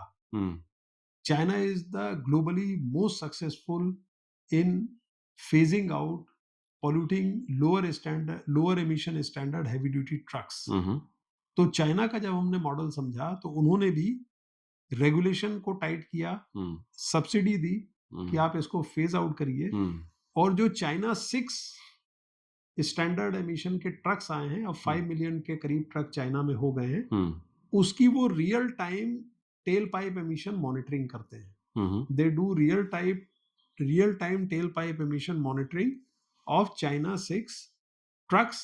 हुँ, रीजन बीइंग एक और ट्रांसपोर्ट सेक्टर में कॉन्सेप्ट आता है, what are the real life emissions. हुँ, यदि मेरी गाड़ी बीएस भारत स्टैंडर्ड 6 है, 6 है, हाँ, यदि यूरो 6 है, हुँ, परंतु क्या वो रोड में बीएस 6 एमिट कर रही है या उससे भी खराब कर रही है, हुँ, ये रियल लाइफ एमिशंस होते हैं। हुँ, हुँ, तो यदि आप गाड़ी की सर्विसिंग टाइम पे नहीं कराएंगे, मेंटेनेंस नहीं कराएंगे, हुँ, तो वो बीएस 6 से भी खराब एमिशन करेगी, हो सकता है बीएस 4 पे आ जाए। हुँ, तो चाइना ने ना केवल अपनी फ्लीट का अपग्रेडेशन किया है, बल्कि रियल लाइफ एमिशंस को भी मॉनिटर करना शुरू कर दिया है। ओके, एक उन्होंने बहुत बड़ा बिग डेटा सेंटर बनाया है हुँ, शाओजियांग में, हुँ, और उस बिग डेटा सेंटर में वो industrial emissions, tell pipe emissions, सारी चीजों को मॉनिटर करते हैं। हुँ, तो वो हमारी एक वे फॉरवर्ड है। हुँ, यूपी ने एक अच्छा प्रयास किया है इसको फेज आउट करने का। हुँ, भारत 6 स्टैंडर्ड के ट्रक्स आएंगे, धीरे धीरे समय आ रहा है। हुँ, अभी इलेक्ट्रिक ट्रक्स भी आएंगे, अभी कॉस्ट बहुत ज्यादा है। हुँ, थोड़े से लॉन्ग डिस्टेंट फ्राइट ट्रांसपोर्ट में चार्जिंग स्टेशंस के इंफ्रास्ट्रक्चर के भी इश्यूज हैं, हुँ, बट वो फ्यूचर है। हुँ, हो सकता है हाइड्रोजन फ्यूल सेल वाले ट्रक्स आ जाएं, हुँ, बट हाँ, इस समय यदि हम अपने फ्लीट को अफोर्डेबल बनाते हुए, फ्लीट अपग्रेडेशन की अफोर्डेबिलिटी को कंसर्न रखते हुए, हुँ, यदि हम भारत 6 स्टैंडर्ड पर जाते हैं हुँ, with appropriate policies and regulations. हुँ, रेगुलेशन क्या होगा कि आपका फिटनेस फीस आप बढ़ा दीजिए। हुँ, यदि आप फिटनेस फीस बढ़ा रहे हैं तो एक डिस्करेजमेंट आता है कि आपको हर साल फिटनेस के लिए जाना है हुँ, और ज़्यादा फीस देनी पड़ और रही टेल है। पाइप एमिशन मॉनिटरिंग अगर होने लगे तो वो तो अब एक आपको, नेक्स्ट लेवल हो गया वो। हाँ, वो नेक्स्ट लेवल हो गया। हुँ, उसके लिए आपको जो ओईएम्स होते हैं, जो हुँ, मैन्युफैक्चरर्स होते हैं, उनसे बात करके वहाँ पर सेंसर फिट करने होंगे, हुँ, जो ट्रक में अपने आप फिट होके फिर वो आएँगे डेटा वो और ट्रांसफ़र डेटा करते वो रहें। ट्रांसफर करें। हुँ, हुँ। इसके अलावा सर जैसे मतलब अगर हम लोग और इंडस्ट्रीज़ की बात करें, इंडस्ट्रीज़ भी they are also major polluter हमारे यहाँ छोटी इंडस्ट्रीज़ यूपी में बहुत ज़्यादा बहुत हैं। ज़्यादा है। जैसे ब्रिक किल्न हो गया, हुँ, फाउंड्री सेगमेंट है या फोर्जरी कंपोनेंट है। तो इस तरह के छोटे-छोटे जो एमएसएमईज़ हैं, वो बहुत हैं। फिरोज़ाबाद, आगरा मुरादाबाद, यूपी, कानपुर, उन्नाव, ये सब ऐसे क्षेत्र हैं जहाँ पे इस तरह की छोटी-छोटी उसमें है। तो इसमें एक तो है कि हीट मैपिंग कंपोनेंट को भी एड्रेस किया जा सकता है। बट हम लोग कंस्ट्रक्शन डस्ट पॉल्यूशन की भी बात करें, हुँ। ये अपने आप में एक बहुत बड़ा एरिया है जो कि मतलब ग्रोइंग स्टेट्स लाइक यूपी जहाँ पे 8 से 10% के आसपास में बिल्डिंग्स का बनना जारी हो रहा है। क्योंकि इन जनरल स्टेट बड़ा है, डेमोग्राफी एस्पिरेशंस हैं, सबको घर चाहिए, सबको बिल्डिंग्स चाहिए और इस तरीके से वो रिक्वायरमेंट हमारे जो एडवाइज़र हैं, एक Sandeep Narang ji, he works a lot in the जी, कंस्ट्रक्शन डस्ट नहीं पॉल्यूशन काफ़ी एरिया। अच्छा काम कर रहे हैं वो। जी, तो इस तरह का एरिया भी हाँ, क्योंकि अ, गैंजेटिक प्लेन सर एक ऐसा एरिया जहाँ पे इस तरह की जो सैंडी कंपोनेंट है, वहाँ पे जो सॉइल की जो लेवल है वो पीएम 2.5 में उसका कंट्रीब्यूशन बहुत ज़्यादा है और जितनी हमारी लूज़ सॉइल बनी रहेगी कंस्ट्रक्शन टाइम में उतना ही उसको ट्रक्स के थ्रू या वेहिकुलर के थ्रू सिटीज़ के अंदर जाती रहेगी और वो भी होता रहेगा। तो construction dust point of view से सर थोड़ा बताएँ कि अगर जैसे शहरों वर्सेस रूरल एरिया में ऐसा भी कुछ हम लोग मतलब स्टेप्स ले रहे हैं, ये पॉलिसीज़ बनी हुई हैं। पॉलिसीज़ तो बनी हुई हैं बट मतलब in general what is the scenario nowadays? हुँ। आपने 2 बातें करी हैं, बहुत थोड़े समय के लिए मैं इंडस्ट्री की तरफ जाऊँगा, फिर कंस्ट्रक्शन सेक्टर में आऊँगा, जी, क्योंकि इंडस्ट्री भी बहुत इम्पोर्टेंट सेक्टर है और मुझे बड़ी खुशी है कि इंडस्ट्री सेक्टर की आपने नब्ज़ पकड़ी है, जी, जी, वो है एमएसएमई इंडस्ट्रीज़। जी, एयर क्वालिटी को खराब करने में एमएसएमई इंडस्ट्रीज़ का एक बहुत बड़ा कंट्रीब्यूशन है, कारण उनका स्केल तो छोटा है, परंतु हुँ, संख्या बहुत ज़्यादा है। बहुत ज़्यादा है। यदि आप उसका क्युमुलेटिव इफ़ेक्ट देखेंगे तो बहुत ज़्यादा है। हुँ, इसमें जो ग्लोबल रिसर्च आई है, हुँ, जो हमारी दुनिया में सक्सेस स्टोरीज़ आई हैं, वो 2 तरह से आई हैं। हुँ, एमएसएमई में पॉल्यूशन कंट्रोल के सिस्टम यदि इंडिविजुअल लेवल पे किए जाएँगे, हुँ, तो वो इकोनॉमिकली वायबल नहीं होंगे, हुँ, क्योंकि उनका स्केल ऑफ ऑपरेशन कम होता है। हुँ, तो अब जैसे आपको एक एग्ज़ाम्पल देता हूँ मैं, in our Uttar Pradesh, hmm, there is a very big washing and dyeing sector, जी, बिल्कुल। Which is which is mushrooming around NCR region. हुँ, So they use very small boilers individually. जी, जी, एक इंडस्ट्री ने छोटा सा बॉयलर लगा रखा है हुँ, 5 टन 10 टन का। तो छोटे बॉयलर्स जब आप लगाते हैं तो उसकी एनर्जी एफिशिएंसी नहीं आ पाती है, जी, उसका पीक एफिशिएंसी यूटिलाइजेशन नहीं हो पाता है, हुँ, एनर्जी एफिशिएंसी काफ़ी डाउन होती है। हुँ, तो एमएसएमई इंडस्ट्री के लिए हुँ, if we have a common boiler system, हुँ, जहाँ से हम स्टीम परचेज एग्रीमेंट करा के जी, और यदि कॉमन बॉयलर लगाते हैं और स्टीम सप्लाई सबको करते हैं, हुँ, तो इसका एक इकोनॉमिक एनालिसिस भी यूपी ने किया है हुँ, हुँ, under clean air management project. अच्छा सर। तो उसमें ये आ रहा है कि यदि 15 साल का long term steam purchase agreement यदि इंडिविजुअल यूनिट्स करती हैं, हुँ, तो उनको cost of steam will be less than what they are individually producing in their units. अच्छा, तो बड़ा प्लांट जब लगेगा तो हुँ, उसमें you can have state of the science pollution control systems also. Hmm, You can monitor it very hmm, easily, hmm, and since it's a large scale plant, hmm, the pollution control will also bring viability, hmm, hmm, economic viability in the hmm, system. तो एक तो ये example दिया हुँ, मैंने। दूसरी एक बहुत जो छोटी आपने फेरो एलॉय, फाउंड्री, फर्नेसेस, इस जी, इंडस्ट्री की बात की, ये बहुत ज़्यादा है, मुरादाबाद में है, जी, फिरोज़ाबाद में चूड़ियों का क्लस्टर है। जी, तो फिरोज़ाबाद में तो चूँकि ऑनरेबल सुप्रीम कोर्ट के ऑर्डर से पूरा गैस बेस्ड है, जी, तो नॉक्स पॉल्यूशन के थोड़े बहुत इश्यूज़ आ सकते हैं, बट हुँ, पॉल्यूशन पार्टिकुलेट वैसे मैटर कम है। हुँ, वैसे ही कम हो गया। हुँ, हाँ, जैसे मुरादाबाद क्लस्टर वगैरह है, हुँ, तो यहाँ पर ये देखा गया है रिसर्च में हुँ, कि rather than investing upon pollution control measures, हुँ, वो उतने कारगर नहीं हो पाएंगे, क्योंकि कभी स्क्रबर खराब हो गया, कभी if we go for technology upgradation hmm, which reduces emissions, hmm, so that will be more you can say favorable hmm, to reducing the air pollution. Hmm, तो छोटी इंडस्ट्री में इन सेक्टर्स पे हमें साइंटिफिक रिसर्च करके नई नई technology लाके यदि हम टेक्नोलॉजी अपग्रेड करें, हुँ, वन टाइम इन्वेस्टमेंट करके, वन टाइम सपोर्ट करके, हुँ, तो पॉल्यूशन और एमिशंस काफ़ी रिड्यूस हो सकते हैं। ओके, तो ये हुँ, छोटी इंडस्ट्रीज में ये 2 इश्यू लार्जली आ रहे हैं हुँ, and I am very happy to tell you that now the technology is available. हुँ, Our central institutes, CSIR institutes, they are working upon hmm, the this foundry and the forging industry technology, जी, where the emission can, by way of technology upgradation, emission can be reduced. जी। तो ये बात आती है industry sector के UP में लिए. Sir brick किल का भी कोई सॉल्यूशन है? ब्रिक किल का सोल्यूशन देखिए, बहुत अच्छा आपने प्रश्न किया. ब्रिक किल पूरे जो इंडो गैंजेटिक प्लेन में, जी, पाकिस्तान, नेपाल, इंडिया, बांग्लादेश, सारे रीजन में ब्रिक किल है. बिल्कुल। और ब्रिक किल का जो सोल्यूशन है, ब्रिक किल के हम 3 सोल्यूशन आपको बताना चाहेंगे. जी, एक तो very long long term solution, जी, that you stop using bricks, brick kilns. Hmm, you go for AC alternative building materials, जी, है ना? Because ultimately we are destroying our the surface soil, upper crust layer है ना, upper soil. Crust layer. जी, तो वो तो बहुत लॉन्ग टर्म सॉल्यूशन है, बट उसमें हमें लाइफ साइकिल एमिशंस, यदि हम सीमेंट के हुँ, बिल्डिंग ब्लॉक्स की बात करते हैं तो लाइफ साइकिल एमिशंस क्या हैं? हुँ, सीमेंट में भी बहुत एमिशंस होते हैं. बिल्कुल। तो उसके लिए एक बहुत भारी रिसर्च की जरूरत होगी. जी, इंटरमीडिएट सॉल्यूशन है एनर्जी एफिशिएंट ब्रिक किल्स, जी, कन्वर्जन ऑफ FCBTK, हुँ, है ना, फिक्स चिमनी,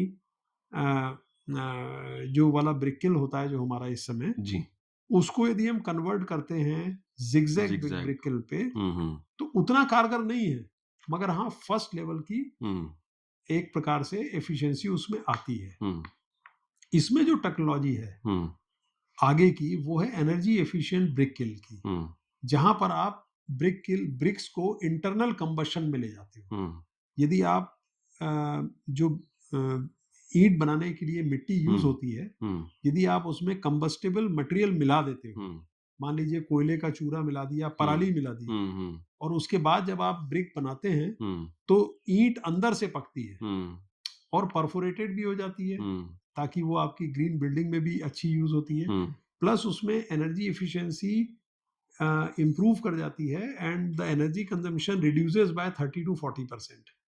अच्छा। But for hmm, this you need a mechanization of brick kilns, hmm, because you have to mix hmm, the soil with combustible material, hmm, then do so a mechanization. Manual नहीं हो सकता वो। Manual थोड़ा दिक्कत होती है, हुँ, तो उसमें एक अपफ्रंट कॉस्ट इन्वॉल्व होती है मैकेनाइजेशन के लिए. This is a second stage. Hmm, first stage is zigzag, hmm, which reduces by 15 to 20% of hmm, emissions. Then you can go for, in the next stage, the energy efficient brick kilns with internal combustion hmm, bricks. Hmm, And third, which is very successful, which reduces the cost and the energy consumption by more than 50%, hmm, is the tunnel kiln.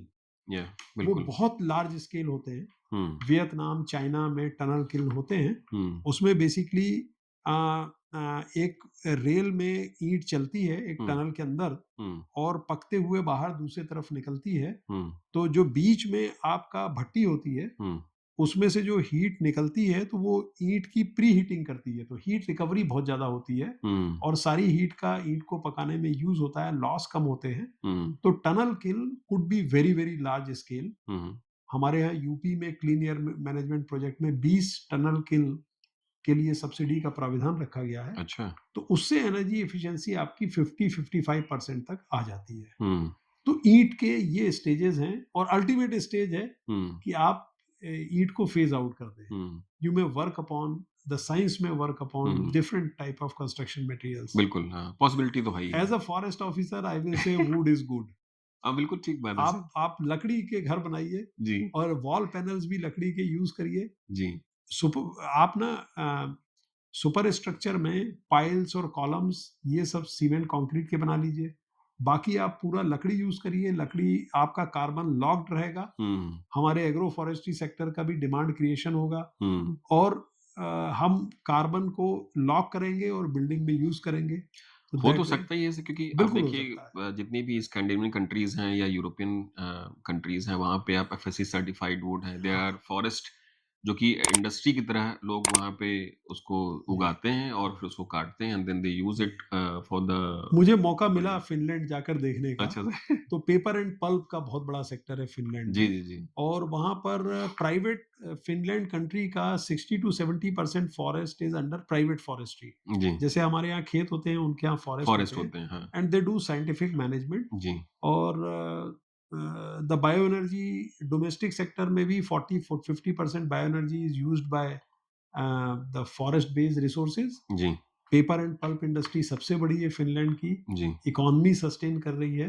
जी। तो this is Australia is a country where use of wood in buildings hmm, is also becoming picking up very fast. Hmm, So I think somewhere in our country also hmm, we have to actually go for hmm, hmm, alternative. I don't say the wood only, hmm, but we will have to see how much supply we can hmm, sustain and to keep our forest hmm, and agroforestry sector sustainable. Hmm, But there are we will have to work out on in a hmm, long term basis hmm. different options. Very nice sir. Yeah. Construction dust sir एक construction component dust में देखिए यहाँ पर भी चूंकि हम लोग science पे काम करते हैं पॉलिसी पे काम करते हैं जी, इसमें construction is a very high emission sector hmm, India में अच्छा काम भी हो रहा है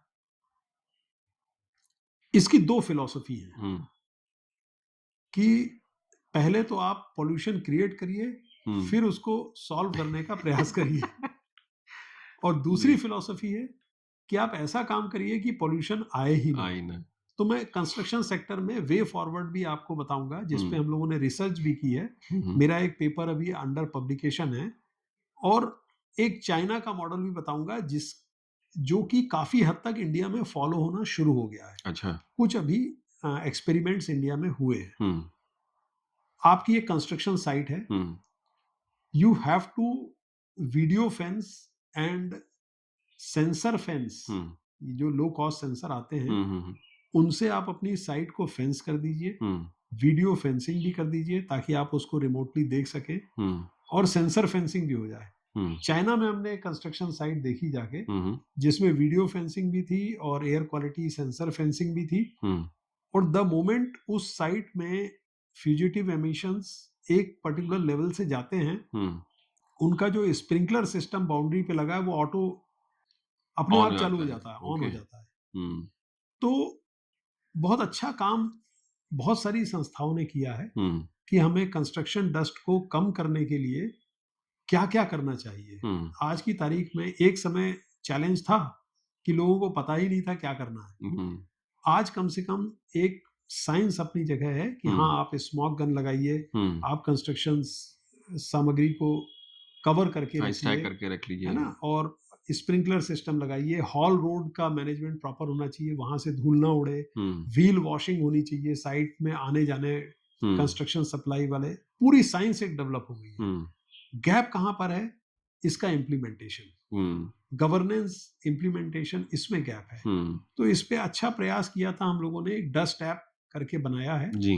जहाँ पे जैसे हम इनकम टैक्स का सेल्फ डिक्लेरेशन देते हैं, हुँ, कंस्ट्रक्शन साइट वाले को अपना सेल्फ डिक्लेरेशन देना होता है हुँ, कि आप हम क्या-क्या कर रहे हैं डस्ट सेपरेशन के लिए, हुँ, उसका वेरिफिकेशन भी होता है। हुँ, इट्स अ कंसल्टेटिव प्रोसेस, हमें हुँ, उसे पेनलाइज़ नहीं करना है। हुँ, हमें उसे मोटिवेट करना है कि तुम्हें क्या करना है, पहले हुँ, तो बताना है कि क्या करना है। हुँ, जब वो सेल्फ डिक्लेरेशन देता है तो ऑनलाइन उसको सब पता रहता है कि मैंने ये किया है कि नहीं किया है हुँ, और देन हम उसको वेरीफाई करके धीरे-धीरे कंप्लायंट सेक्टर की तरफ ले जाते हैं। हुँ, तो technology is very much in place but governance में जितना हम हैंड होल्डिंग करेंगे, जितनी जागरूकता लाएँगे, जितनी हम मार्केट सप्लाई पैदा करेंगे। हुँ, हुँ, जैसे अभी रोड डस्ट की बात होती है। हुँ, रोड डस्ट में हमारा हम लोगों ने स्टडी भी की सबसे बड़ा चैलेंज अर्बन लोकल बॉडीज के साथ होता है कि मैकेनिकल स्ट्रीट स्वीपर खरीद लेते हैं हुँ। बट उसको चलाना आता ही नहीं है। खराब पड़ा है हुँ, नोजल खराब है सफाई कर रहा है परंतु सफाई नहीं हो पा रही ऑडिट सिस्टम करके देखा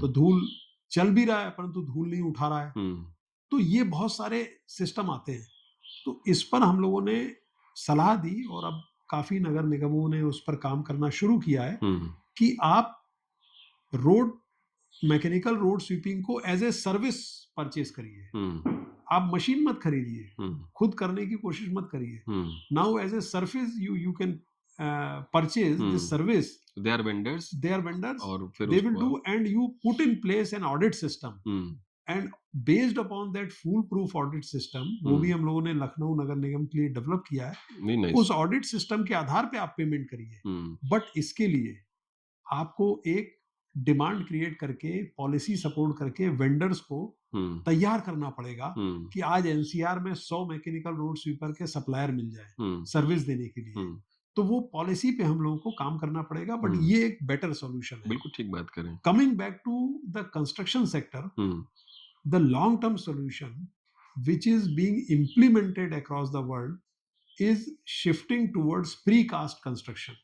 हुँ, हुँ, यदि आप एक फैक्ट्री से कास्टिंग करके लाते हैं हुँ, तो आपका कंस्ट्रक्शन टाइम भी कम हो जाएगा हुँ, और मौके पे धूल भी नहीं उड़ेगी। सारी हुँ, जो धूल होती है मौके पे कास्टिंग के कारण होती है। हुँ, इन सिटू कास्टिंग जब आप करते हैं, दीवार बन रही है, हुँ, सीमेंट मिल रहा है, बालू गिर रही है, हुँ। उससे ज़्यादा पोल्यूशन होता लूज़ है। सैंड या सॉइल जो है वो आप खुली पड़ी हुई है for longer period of time. Longer period of time, जी। यदि मान लीजिए आपने एक स्ट्रक्चर खड़ा कर दिया, हुँ, फैक्ट्री से बने हुए वॉल पैनल लाए आपने लगा दिए, तो हुँ, कंस्ट्रक्शन आपका बहुत कम हो गया, हुँ, बहुत कम टाइम में हो गया। बिल्कुल। तो इस पे एक स्टडी भी ग्लोबली अवेलेबल है। हम लोगों ने उन स्टडीज को एक टेबल पे लाने का प्रयास किया है। हुँ, हुँ, वो ये कहती है इसके इकोनॉमिक बेनिफिट्स भी हैं, हुँ, कॉस्ट में भी कमी आती है, पीएम 2.5 एमिशन में भी कमी आती है और कार्बन एमिशन में भी कमी आती है।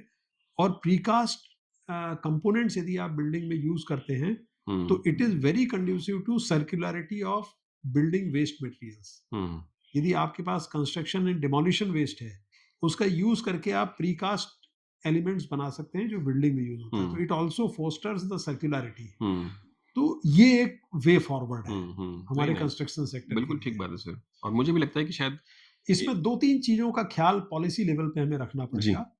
एक तो यदि हम डिज़ाइन्स को स्टैंडर्डाइज़ करेंगे, जो हुँ, हमारा ब्यूरो ऑफ इंडियन स्टैंडर्ड्स है, हुँ, यदि वो वॉल पैनल के साइज़ को, डिज़ाइन को स्टैंडर्डाइज़ कर दे, हुँ, तो हमें बिल्डिंग गिराने की ज़रूरत नहीं पड़ेगी। हुँ, हुँ, देखिए बहुत फाइन कॉन्सेप्ट है, इसको समझिएगा। हुँ, हुँ, हमारे यहाँ एक रूल है, construction and demolition waste management rule. जी। I say that if you have proper design of construction material, hmm, precast construction material, hmm, then you can very well remove this demolition word. Hmm, You can replace this demolition word by demolition word by deconstruction. Deconstruction. So hmm, construction hmm, and deconstruction waste management rule. Construction and deconstruction waste management deconstruction. Rule, तो okay. यदि आपके wall panel लगे हैं और हुँ, uniform size है, दुनिया में सभी वही साइज होंगे, चाहे हुँ, कोई बिल्डिंग बने। हुँ, तो जो सुपर टैग की बिल्डिंग गिराई गई थी ऑनरेबल सुप्रीम कोर्ट के ऑर्डर से, जी। उसको हमें गिराना नहीं पड़ता। हम हुँ, उसको डिकंस्ट्रक्ट करते और दूसरी जगह लगा देते। हुँ, मतलब नट बोल्ट टाइप में होता है और वो उसको जो वो है तो अपने आप फिट हो जाता है ना हाँ, उसकी खोल करके डिजाइनिंग फिर में। अपने आप दूसरी जगह बिल्कुल हाँ, मतलब यही उसका तो फ़ायदा भी है। हमें डिकंस्ट्रक्शन की तरफ जाना चाहिए, डेमोलिशन की तरफ नहीं। ये वे फॉरवर्ड है। Very nice, very nice. एक तो और सर पॉइंट आपने बताया कि मॉनिटरिंग का कंपोनेंट बहुत इम्पोर्टेंट पार्ट है। एक ऐसा सब्जेक्ट है मतलब पर्टिकुलरली पॉल्यूशन जब कोई उसी समय अगर मॉनिटर हो रहा है तभी वो दिखता है, उसके बाद का तो दिखने का कोई ज़्यादा चांस रहता नहीं है। जैसे आपने कंस्ट्रक्शन साइट में भी आपने बताया कि सेल्फ डिक्लेरेशन बेसिस पे है।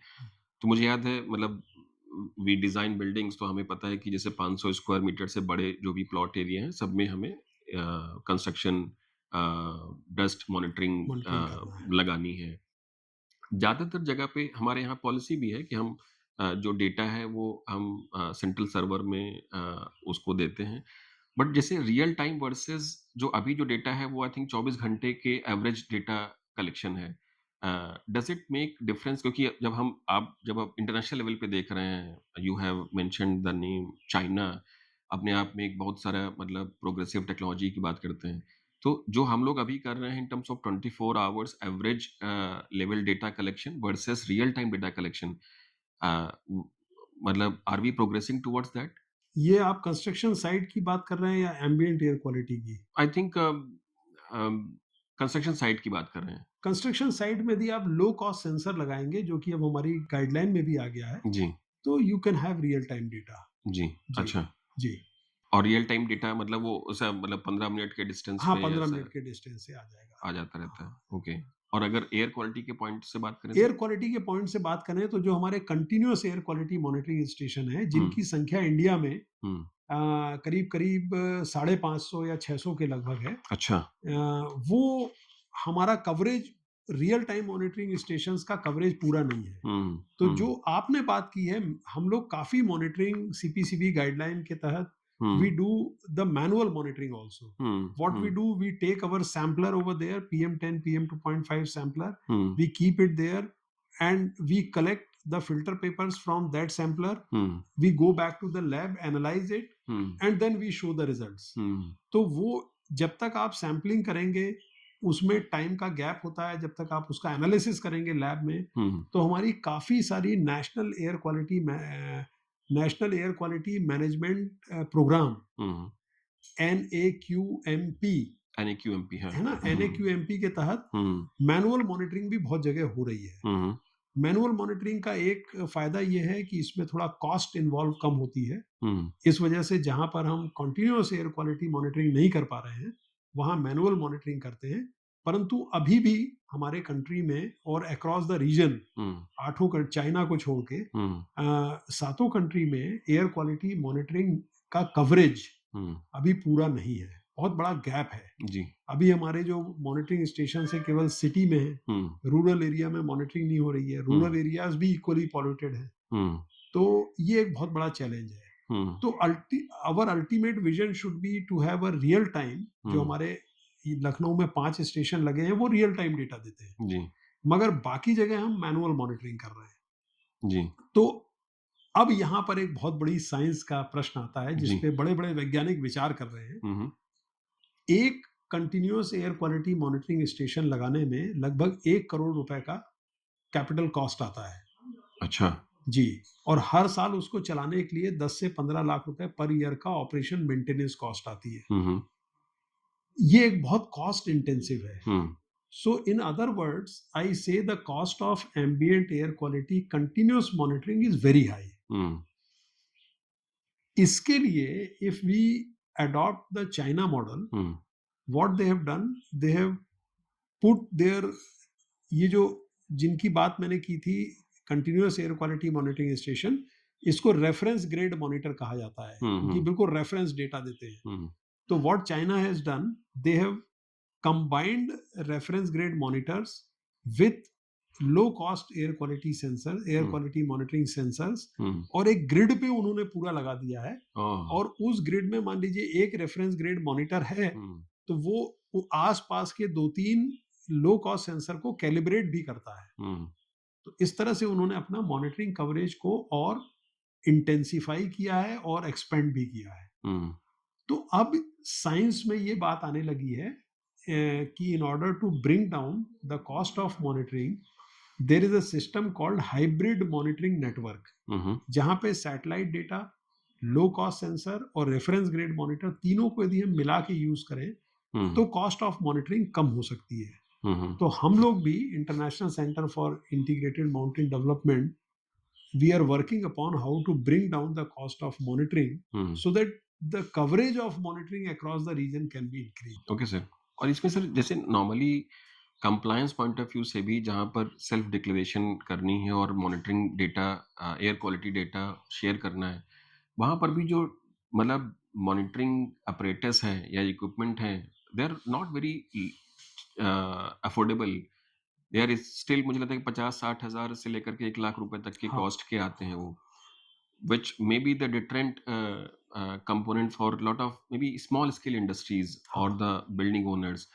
तो मतलब कोई लो कॉस्ट मॉनिटरिंग डिवाइसेस का भी प्रोविजन जैसे भी प्लान में है क्या जी, ऐसा? जी। लो कॉस्ट मॉनिटरिंग सेंसर आपके कंस्ट्रक्शन साइट में यूज़ किया जाना चाहिए, जी, और हमारे कंट्री में इस टेक्नोलॉजी का इंडिजिनस टेक्नोलॉजी डेवलप करने का प्रयास हो रहा है। जी, और सीएसआईआर नेशनल फिजिकल लेबोरेटरी इसका सर्टिफिकेशन का एक पूरा प्रोटोकॉल तैयार कर रही है लो कॉस्ट सेंसर्स का। जी, और मुझे लगता है कि हम जब मेक इन इंडिया पे जाएंगे, जब हमारे पास सर्टिफिकेशन प्रोटोकॉल हो जाएगा, हुँ, तो इसकी कॉस्ट कम आएगी। क्योंकि सेम चाइना ने अपना जो डोमेस्टिक प्रोडक्शन करके लो कॉस्ट सेंसर की कॉस्ट को काफ़ी रिड्यूस किया है। हुँ, तो और वैसे भी यदि बड़े कंस्ट्रक्शन प्रोजेक्ट हैं, तो cost of monitoring will not be very high as hmm. Compared to the size of the हाँ, वो प्रोजेक्ट। तो है। So to begin with, we should enforce at this point of time hmm, on larger projects hmm, to at least go for real-time monitoring hmm, of the construction sites by sensors, hmm, low-cost sensors, and then when the cost comes down, we can hmm, penetrate down to even smaller projects. Hmm, hmm, But hmm, let us work on 80-20 principle. Hmm. First, let us catch the bigger project which are the largest emitters. हाँ, बिल्कुल ठीक बात है, Yeah. हाँ। मतलब अगर वो पहले एक बार वो कंट्रोल हो गए तो मुझे लगता है कि जी, पोटेंशियली बहुत सारी चीज़ें कंट्रोल होना जी, शुरू हो जाएँगी। जी, एक सर और बड़े स्केल पे और बात करते हैं, जैसे हम लोग इंडो गैंजेटिक प्लेन की बात कर रहे थे। अब इसमें ट्रांस बाउंड्री पॉल्यूशंस भी जी, बहुत हैं। अ, बहुत सारा पॉल्यूशन हो सकता है चाइना से इम्पैक्ट हो रहा हो या पाकिस्तान साइड से आ रहा हो। तो इस तरह के केसेस में जनरली मतलब if you look at the overall scenario तब मतलब उस तरह का भी हमारे पास डेटा है क्या कि हमारा जो भी पॉल्यूशन लेवल है, वो हम इंटरनल सोर्सेज़ से कितना आ रहा है वर्सेस एक्सटर्नल सोर्सेज़ से कितना आ रहा है? ऐसा भी हम लोग मतलब डेटा एनालाइज़ करके रिपोर्टिंग करते हैं? इस regional nature of air pollution, you are very correct that the whole Indo-Gangetic Plain ji, and Himalayan foothills, ji, which spans across 8 countries, ji, there is an airshed effect. Ji, Like from upwind direction, if pollution is emitted, ji, it will impact the downwind direction. Ji, And upwind direction is northwest, and downwind direction is our eastern side. जी, तो आप देखते हैं हिमालय और Deccan peninsula के बीच में एक tunnel है जो इंडो गैंजेटिक प्लेन है, जी, उससे पूरा पॉल्यूशन आगे जाता है। इस तरह से हम लोग एक सामान्य भाषा में समझ सकते हैं। जी। और ये शब्द आप ही ने कॉइन किया था एयरशेड एयरशेड शब्द पहले पहले से से है, था? बट इसको पहली बार हम लोगों ने इंडिया में अच्छा, इस फिलॉसफी को हम लोग लेकर आए थे। अच्छा क्योंकि और वाटरशेड तो कॉन्सेप्ट है, जी, बट एयरशेड मतलब एयरशेड एग्जिस्ट करता था, करता ग्लोबल था। रिसर्च भी हुई थी, अच्छा, बट इंडिया में पहली बार हम लोगों ने इस पे यूज़ काम किया। करना ओके शुरू सर। किया था। हुँ। और अब एयरशेड एयर क्वालिटी मैनेजमेंट के कॉन्टेक्स्ट में इंडिया में सबके द्वारा यूज किया जाता है। ये बड़ी एक खुशी की बात है। और जी, we can take ownership that we were the first जी। State in Uttar Pradesh to have been working upon airshed concept. Um, And now the EC mod, the um, institute, the center where I am working, um, is also doing on the same you can say airshed basis across the 8 countries. हुँ, हुँ, तो इसमें मैं ये बताना चाहूंगा कि there are models. हुँ, देखिए, यदि हमारे पास दो चीजें हों, हुँ, एक तो एमिशन के सोर्सेस हुँ, और दूसरा हमारे पास यदि एटमॉस्फेरिक मॉडल्स हैं, हुँ, तो हम निकाल सकते हैं कि किस कंट्री का कंट्रीब्यूशन कितना बाहर जा रहा है। हुँ, जैसे उत्तर प्रदेश के लिए हम लोगों ने निकाला हुँ, कि उत्तर प्रदेश में total population weighted PM 2.5 is 65 microgram पर metre cube. Hmm, 1 or 2 in decimal points it could हाँ, be वो, but largely hmm, it is 65 microgram per meter cube, hmm, out of which around 12 to 14 microgram per meter cube comes from outside Uttar Pradesh. Okay. Yes.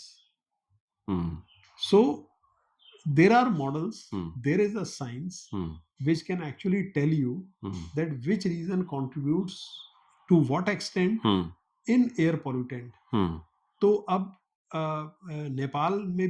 Nepal में भी gains model से world bank ने study की है, जहाँ हुँ, पे ये निकल के सामने आ गया है।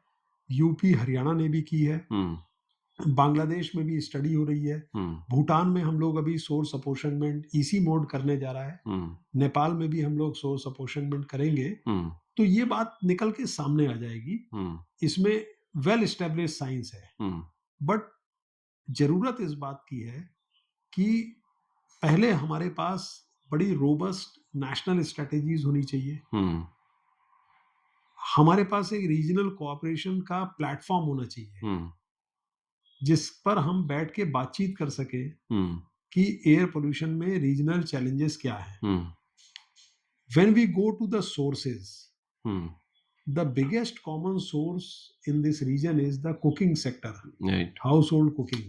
Hmm. In India also, in Nepal also, Bangladesh, everywhere, जी, Myanmar, everywhere cooking LPG adoption is very less. जी, इंडिया में उज्ज्वला स्कीम आई, बहुत अच्छी स्कीम थी, हम्म, गवर्नमेंट ने सब्सिडी भी दी, उसका एडॉप्शन हुआ, हम्म, एडॉप्शन होने के बाद हम लोगों ने एयर क्वालिटी में उसका सुधार भी देखा, हम्म, सब्सिडी विड्रॉ होने के बाद फिर से सॉलिड फ्यूल की स्टैकिंग स्विच शुरू कर हो गए। गई, हम्म, स्विच बैक हो रहा है, रोल बैक हो रहा है, हम्म, तो ये चैलेंजेस हैं।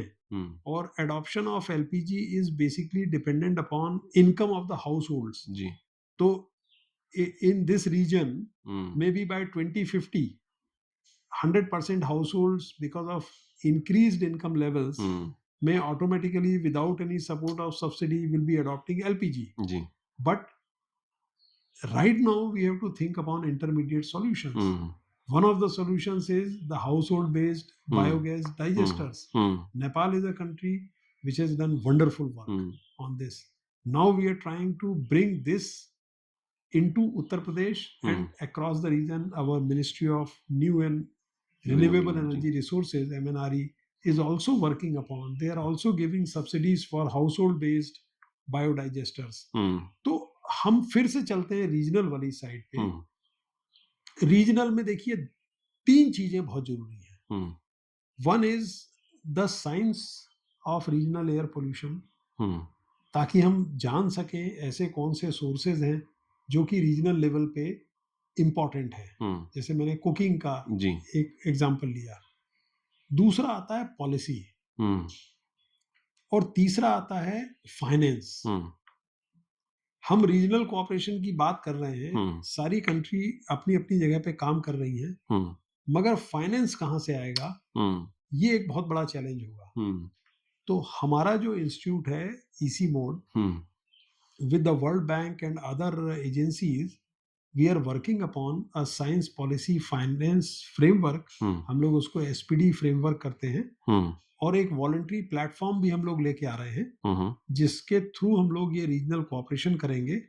And the voluntary platform will have a steering committee at the top, which will be represented by regional member countries, federal level secretary of the line ministry officers, जैसे हमारे यहाँ से environment forest के secretary उसके member होंगे, और उस steering committee के नीचे 3 thematic committees होंगी। One would work on monitoring, one would work on solutions, one would work on finances. तो ये committees पूरे regional level पे एक planning करके और इस तरह से स्टीयरिंग कमेटी को सपोर्ट करेगी। And this is not a legally binding platform which we are proposing, it's a voluntary platform. तो we are going to present this voluntary platform in our upcoming science policy finance dialogue in December. It was scheduled in September, but because of protests etc. in Nepal, it could not happen.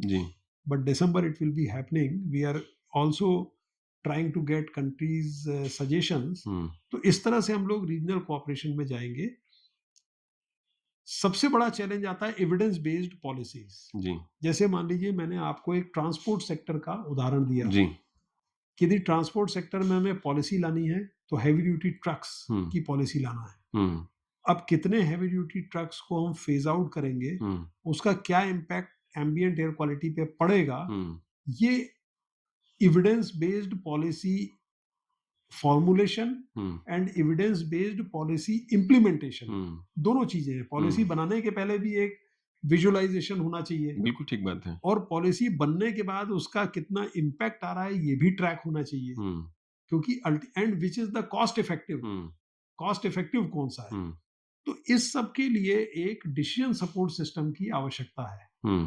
तो regional level पे जब airshed पे बात होती है तो we are working upon a decision support system which will be on front end very very user friendly, just like Microsoft Word, but on the back end will be very very scientifically loaded, ताकि policy planners with the support of local institute, जैसे लखनऊ है तो IIT Kanpur के support से उस DSS को use करके वो जान सकते हैं कि हम कैसी पॉलिसी बनाएं, कौन से कॉस्ट इफेक्टिव मेजर्स हैं, हुँ, हमारी पॉलिसी इम्प्लीमेंट हो रही है, उसका क्या इम्पैक्ट आ रहा है, कहाँ हमें सुधार करना है। हुँ, तो we are working on a uniform tool hmm, for the whole Indo Gangetic plain. Very nice. तो 3 तरह से हमने इस पूरे प्रॉब्लम को रीजनल हुँ, कोऑपरेशन में ले गए हैं। First on science, um, second on policy, policy, third third is on finance. Finance. Um, और पॉलिसी और साइंस को कनेक्ट करने के लिए हम लोग एक टूल लेके आ रहे हैं। हुँ। वो बहुत सिंपल होना वो चाहिए। ओपन सोर्स टाइप का है, जाकि रीजनल लेवल पे जो भी इंस्टीट्यूट या कोई भी सेंटर उस हम पे काम कर गवर्नमेंट रहे को हैं। ट्रेन करके दे देंगे, जी, उसको चलाने के लिए एक लोकल इंस्टीट्यूट को भी ट्रेन कर देंगे। वेरी जैसे हम नाइस। लोगों ने यहाँ आइडेंटिफाई किया आईआईटी आईआईटी कानपुर को, कानपुर हो गया, हाँ। नेपाल में हम लोग त्रिभुवन यूनिवर्सिटी को आइडेंटिफाई किए, हुँ। सब जगह है। तो वो डे टू डे बेसिस पे गवर्नमेंट को सपोर्ट करता हाँ, रहेगा बिल्कुल ठीक बात है, क्योंकि गुड। और उस टूल को हुँ, ठीक ठाक तरह से चले हुँ, और चलता रहे, अपडेट होता रहे, एमिशन इन्वेंटरी अपडेट होती रहे, हुँ, अब अपग्रेडेशन हो उस टूल का। हुँ, तो हमारा center EC mod will work as a secretariat to those that tool. Very nice. तो हाँ, वो चलता रहे बहुत ज़रूरी है। वो हम लोग ओन जी, करेंगे जी। उसको। कई बार यही पॉलिसी लेवल पे ये ज़्यादा समस्या दिखती है कि जी। टूल्स बन जाते हैं बट वो चल नहीं पाते देखिए हैं। इसको इंटीग्रेट कर रहे हैं गवर्नमेंट के जी, साथ। जी, यदि जी, हम जी। यही टूल लाके पैराट्रूव कर देते और गवर्नमेंट से कहते हैं कि आप इसको यूज़ करिए, तो शायद नहीं करते। हम मुश्किल लोगों वाला ने है। कॉन्सेप्ट डेवलप किया है, हुँ, हम लोग कंट्री कंसल्टेशंस कर रहे हैं, हुँ, उनके सुझाव को इनकॉर्पोरेट कर रहे हैं, उसके हुँ, बाद टूल लेके हम ना केवल उनको देंगे बल्कि एक लोकल इंस्टीट्यूट को हुँ। कैपेसिटेट करेंगे चलाने के लिए। चलाने का काम हम नहीं करेंगे, वेरी नाइस मॉडल। चलाने का नाम वो करेंगे और हम लोग उसको बैक एंड पे सपोर्ट करके हुँ, टूल को भली-भाँति हुँ। सुचारू रखने का हाँ, प्रयास बिल्कुल करेंगे। ठीक है। एक बार कैपेसिटी इंस्टीट्यूशनलाइज़ हो जाए तो फिर चलने का पूरा पोटेंशियल तो है ही जी। उसमें। सर, आपने एक और चीज़ बोली, फाइनेंसिंग, बहुत इम्पोर्टेंट पार्ट है और मुझे लगता है कि ये सब एरियाज़ में इन जनरल फाइनेंसिंग की इतनी ज़्यादा रिक्वायरमेंट है, क्योंकि इसका रिटर्न ऑन इन्वेस्टमेंट पता नहीं कब आएगा। मतलब वो नंबर्स इम्पोर्टेंट हैं, दिखते भी हैं कि हाँ, इतनी मतलब हेल्थ इश्यूज़ हैं, या आपने जैसे 10% जीडीपी लॉस बताया, बट फिर भी इस तरह के जो भी इन्वेस्टमेंट है, हमेशा उसमें रिटर्न का जो कंपोनेंट है, वो गवर्नमेंट कितना भी इन्वेस्ट करेगी, तो there has to be some financing mechanism. तो यस। मतलब थोड़ा इनोवेटिव फाइनेंसिंग पे भी बात कर लेते हैं। फॉर एग्ज़ाम्पल, जैसे टोटल जितना भी हम लोग एयर पॉल्यूशन की बात कर रहे हैं, the number, evidence, the data is available. What is the tune of financing that we talk about, particularly let's say India? Air quality management में जो भी फाइनेंसिंग की आवश्यकता है, जी। उसमें हम लोगों को ये समझना पड़ेगा कि biggest contribution to that financing will come from your own schemes. Um, उसका कोई मैच नहीं है। हुँ, जो हुँ, हमारा बजट साइज़ होता है, हुँ, if we design our schemes in such a way that hmm, hmm, it also foster to air quality management initiative, hmm, that would be the best practice. Hmm, hmm, I'll tell you one innovative finance tool is the green budget tagging. Hmm, hmm, What is green budget tagging?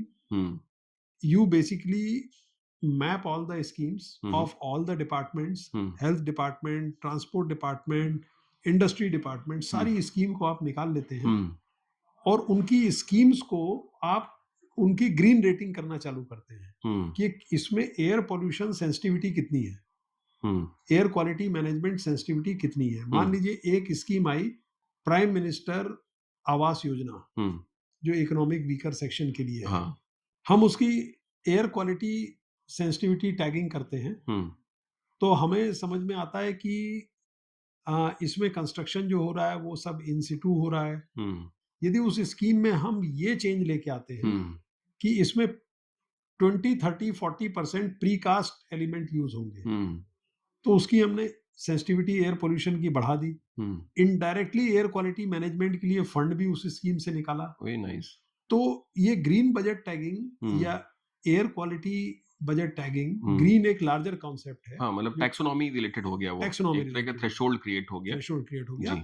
तो और फिर यदि हम सारी scheme को सारे departments को rate कर दें um, and we do it as a year on year exercise. Um, So um, if my forest department, my green tagging is 60%, um, next year I will have to go at least 62% or 65%. Hmm, So hmm, this is how in fact we can augment hmm, more and more convergence financing hmm, for air quality management. Hmm. So that would be the biggest chunk. Hmm. Then comes the innovative financing, Hmm. like public private partnership, Hmm. then investment financing also, Hmm. green bonds. Hmm. आजकल हमारे municipal corporation waste management के लिए green bond पे जा issue रहे हैं, करते हैं, हाँ इशू करते हैं। जी। तो एक वो दूसरे तरह की फाइनेंसिंग हुई। तीसरी फाइनेंसिंग होती है मल्टीलैटरल बायलैटरल सोर्सेस से फाइनेंसिंग। हम्म हमारे यहाँ ये देखा गया है कि एयर क्वालिटी मैनेजमेंट में हम्म ये फाइनेंसिंग काफी कम आ रही है। हम्म कारण है कि हमारे पास हमारे काम को प्रोजेक्टाइज करने का स्किल नहीं है। जी जैसे मान लीजिए मुझे जीसीएफ की फंडिंग चाहिए, जी global climate global fund, climate fund, हाँ तो उसका प्रोजेक्ट बनाने का एक्सपर्टाइज नहीं है हमारे पास। जी जी जी। तो हम लोगों को हम्म अपने ओवरऑल फाइनेंशियल रिक्वायरमेंट को मैप करना चाहिए। हम्म हम लोग जो इस समय भूटान और नेपाल में national clean air plan develop कर रहे हैं, हम्म हम लोग क्या कर रहे हैं उसमें कि फाइनेंशियल रिसोर्स प्लान भी डेवलप कर रहे हैं कि हम्म ठीक है, ये आपका एक्शन प्लान है। जी इस एक्शन प्लान को करने के लिए इतना पैसा आपको कन्वर्जेंस से मिलेगा, हम्म इसको ग्रीन बजटिंग करके आप इतना तक बढ़ा सकते हैं, हम्म इतना पैसा आपको इनोवेटिव फाइनेंशियल इंस्ट्रूमेंट से मिल सकता है, हम्म और इतना पैसा आपको मल्टीलैटरल बायलैटरल एजेंसीज की फंडिंग की तरफ जाना पड़ेगा। हम्म उसके लिए इस तरह से प्रोजेक्ट आपको डेवलप करने बनाना पड़ेंगे, और वो बाइफरकेट प्लान में करके। हम लोग प्रोजेक्टाइजेशन की कैपेसिटी बिल्डिंग की भी बात कर रहे हैं। हम्म। तो जब तक हम ये तीनों चारों पे काम नहीं करेंगे, हम्म तब तक एयर क्वालिटी मैनेजमेंट के लिए फंड्स का क्राइसिस रहेगा। I totally agree. और मुझे लगता है कि वो मल्टी डायमेंशनल या मल्टी कैटेगराइजेशन जो है जरूरी है। हाँ, कोई एक ही उस पे मतलब फंडिंग करे या फाइनेंस लगाए, शायद वो उसका रिस्क ज्यादा होगा जी, कंपेयर टू अदर सोर्सेस। जैसे मल्टीलैटरल है तो शायद वो लो कॉस्ट या लो इंटरेस्ट पे वो फंड अवेलेबल हो सकता है। हाँ, वहाँ पे उनका लो इंटरेस्ट, यहाँ के लो इंटरेस्ट हो सकता है वहाँ के लिए गेन ही हो, हाँ, ऐसा भी हो सकता है। यहाँ पे तो इंटरेस्ट रेट ऑलमोस्ट 9-10% है, 10%। वहाँ पे 3% पे भी अगर कोई जो चीज मिल रिजल्ट रही बेस्ड फाइनेंसिंग होती है, है। जी बहुत सारे अब मल्टीलैटरल आउटकम बैंक्स, बेस्ड है, हाँ हाँ, आउटकम बेस्ड, जी रिजल्ट बेस्ड फाइनेंसिंग, उसमें इंटरेस्ट रेट बहुत कम होती बहुत है। कम होता है, हाँ if you achieve this result, we will land you the money in just 1%। जी जी जी So that is also, these are the things which has to be understood जी and should be well planned, जी and capacities to be developed to actually harness these जी जी funds. जी जी ये हाँ बहुत बड़ा मैं चैलेंज ये है। Totally agree. Sometimes fund is available but I think you need to know how to access it. Access it, जी access it. बिल्कुल ठीक बात है। जी, एक दो चीज और है सर, जैसे इसकी क्राउड फंडिंग है, क्योंकि जैसे जैसे लोगों की अवेयरनेस बढ़ रही है, किसी के यहाँ पे ब्रीदिंग इश्यूज है, मान लीजिए अस्थमेटिक पेशेंट है, they understand the air quality the max, उसके इश्यूज क्या हो सकते हैं। हम्म, तो क्राउड फंडिंग भी एक मॉडल है जो कि कुछ कंट्रीज में we have witnessed, that is one thing. But second model जैसे कि हम कार्बन एमिशन की बात कर रहे हैं, and then carbon credit component भी है। इंडिया में भी कार्बन क्रेडिट मार्केट जो है वो डेवलप हो रहा है। तो फॉरेस्टेशन या नेचर बेस्ड सोल्यूशन का भी कंपोनेंट है सर, इस तरह से कि हम लोग कहीं ना कहीं अगर फॉरेस्ट को एयर क्वालिटी से लिंक करके और फिर हम कार्बन क्रेडिट्स का पोर्शन भी एक्सप्लोर करें। जी, जी, नहीं, बिल्कुल ठीक कहा आपने। जहाँ भी हम कार्बन रिडक्शन करते हैं, जी वहाँ पर हम we can access to carbon markets जी for monetizing that reduction in carbon, जी which is called carbon financing. जी That is a very हाँ innovative, कार्बन है ना, फाइनेंसिंग। carbon जी financing. तो in air quality management there are 2-3 things. हम्म बहुत ही अच्छा आपने, मैं उसको शायद टच करना भूल गया था फाइनेंसिंग वाले उसमें। सर एयर क्वालिटी मैनेजमेंट को if we see in a silo, hmm then there will be always problems of financing. जी But there is a commonality hmm of emission sources, hmm the commonality of the pollutant parameters, जी like carbon dioxide जी is a comes from the same source, is an air pollutant, hmm comes from the same source. Hmm Black carbon hmm comes from the same source, is also air pollutant. Hmm Third is the methane, hmm also comes from waste and all. And ozone, hmm ozone is a precursor to methane. हम्म तो यदि एक word आजकल आपने सुना होगा, short lived climate pollutants, जी जी जी इसकी air quality management से सिनर्जी बहुत ज्यादा है।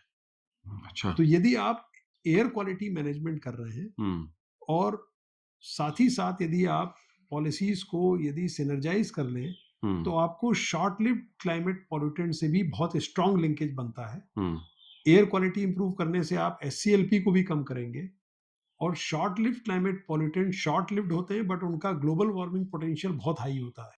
हुँ, तो वहाँ से आपको क्लाइमेट फंडिंग भी एयर क्वालिटी मैनेजमेंट के लिए मिल सकती है। नाइस। तो हुँ, ये एक नैरेटिव हम लोग हमारा इंस्टीट्यूट भी अब इस नैरेटिव पे काम कर रहा है। We will have to change narratives. जी, जी, जी, बिल्कुल। यदि हम air quality management health impact करते हुँ, रहेंगे हुँ, तो शायद फर्क तो पड़ेगा और हुँ, जरूरी भी है। मैं ये नहीं हुँ, कह रहा जरूरी नहीं है, um, but regarding financing um, etcetera um, it will be a challenge. Um, But when we also develop a narrative on short-lived climate pollutants with hmm, air quality improvement, hmm. then I think financing opportunities will be more and more. I totally agree.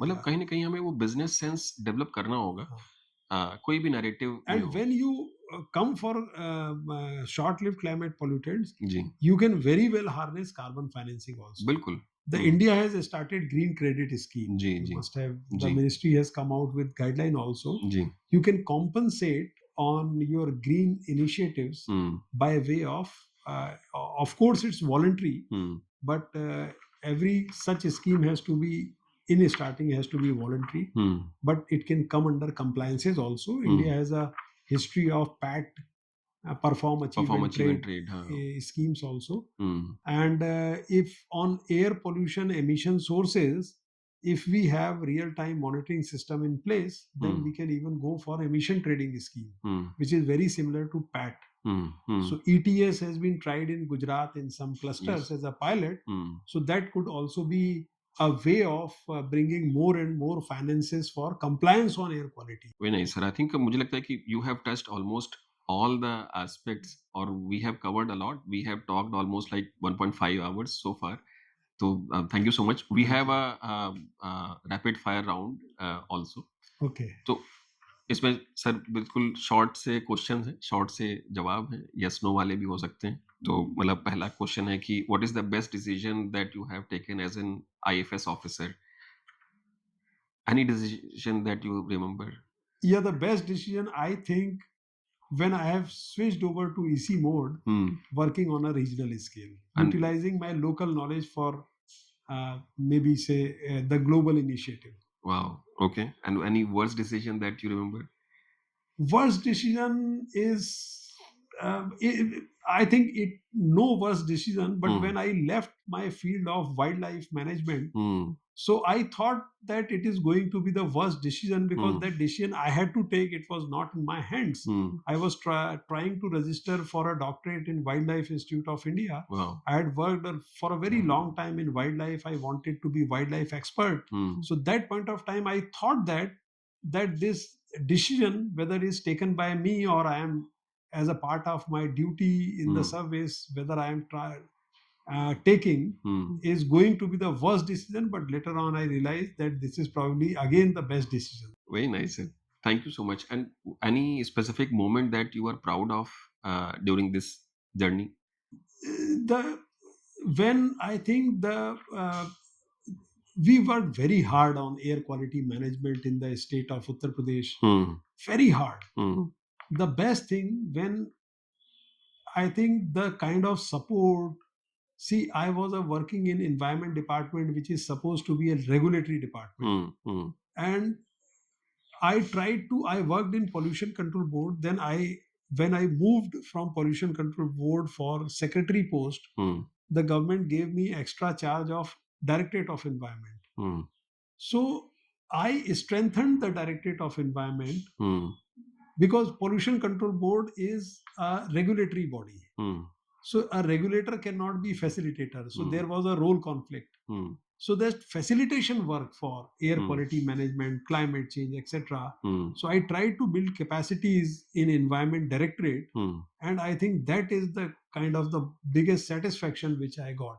Hmm, Now it has been institutionalized. Very Now nice. you can see that UP cities performing very well in Swachh Vayu Sarvekshan, etc. Hmm, The urban local bodies are also very much aware, very up to some extent they are capacitated also. Hmm. So somewhere I think that we as a system, Hmm. not me as an individual, Mhm. we have a contribution, Hmm. and that is a matter of great satisfaction.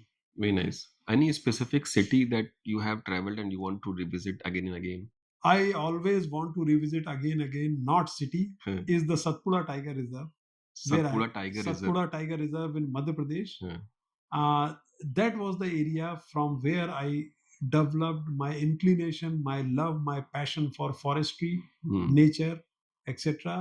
I was very much involved in my college days, and still you can see my posts, etc. I visit that area again and again, Hmm. and I am so thankful to government of Madhya Pradesh Hmm. that they have relocated 48 villages Hmm. from the forest areas to outside the forest areas Hmm. near the road heads. So it's a win-win situation for Hmm. the tribals, the villagers, Hmm. and the wildlife also. Hmm. The win-win situation for them is that they are more close to district headquarters, Hmm. they are more close to development, Hmm. and the forest, I think the forest has become a real forest. Hmm. So it's a win-win situation for people and for the wildlife also. And it has got one of the most pristine forest, Hmm. which is having at least thousands years of life ahead. Wow. Otherwise, if we go to forest areas, we see and we feel that these forests are somehow, because of pressure of population, are deteriorating. Hmm. And maybe we can predict that this forest is going to live or be a forest with all biodiversity and all for maybe next 500 years. Hmm. But Satpura, whenever I go, I Hmm. see that maybe it will be Satpura, Hmm. and it will be in perpetuity a Hmm. very, very pristine and beautiful forest. Any sustainable habit that you have adopted, sir, lately? The biggest thing which we could actually tried and actually now started doing is the waste segregation in our home. Hmm. Whether I live in Kathmandu, back home Lucknow, my daughters also. Hmm. This, I think, this is the very basic thing, very easy thing, but very difficult to do. Hmm. So we have adopted that. Next question is related to books. Um, the way you have answered the questions, pretty much like evident that you are an avid reader. Last book that you have read? Recently, I have read it maybe third time. Hmm. There is a book written by a British army officer Hmm. who was inducted into Imperial Forest Service in 1860, Hmm. and he was the person who discovered Pachmadi town in Satpura Hills, Hmm. and the name of the book is Highlands of Central India. Hmm. It is written by Captain James Forsyth. Hmm. So that book I have read third time Hmm. recently in Kathmandu. Hmm. So Very nice. Third time you have read. third time, yeah. If you go and visit Satpura Tiger Reserve, I think that book you have to first read and go, Hmm. because he is the person who was a member of Royal Bengal Army, Hmm. and he was put on duty to apprehend Tatia Tope after the mutiny. So Oh. just to apprehend and chase Tatia Tope, Hmm. Tatia Tope took Tatia Topeji took a hide in Satpura forest Hmm. in a Gond king with the Gond king named as Bhabut Shah. Hmm. So this captain was just following him, and he became himself very well versed with that forested hilly terrain. Hmm. And then after the mutiny, the forest service, the expansion of railway lines, etc., was going on in country. Hmm. So the Britishers thought that if this space we have to expand railway lines, we need more and more sal sleepers. Hmm. So we need to do scientific management of forest. Hmm. Otherwise, forest may not be able to supply these much of Hmm. sal sleepers in future. Hmm. So they just brought in the German expertise in forestry management. Hmm. And in 1860, Imperial Forest Service was constituted, Hmm. and Captain James Forsyth, many officers from different streams, Survey of India, Army, they were inducted into Forest Service. Hmm.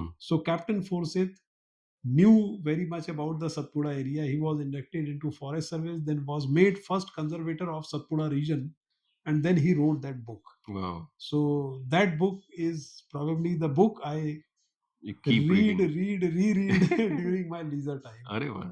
Very nice, sir. That is very great. Let us assume, sir, there is a Ministry of Possibility in India, and you are appointed as a minister to that ministry. What will be your first circular to make the air quality much more breathable?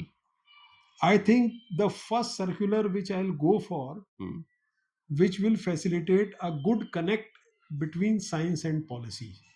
The Hmm. biggest gap in India is the science actually is Hmm. roams around in the corridors of academic Hmm. institutions. Reports are so many, but implementation Implementation is is not there. less. So Hmm. I will have to, the circular which I will release to bring out, Hmm.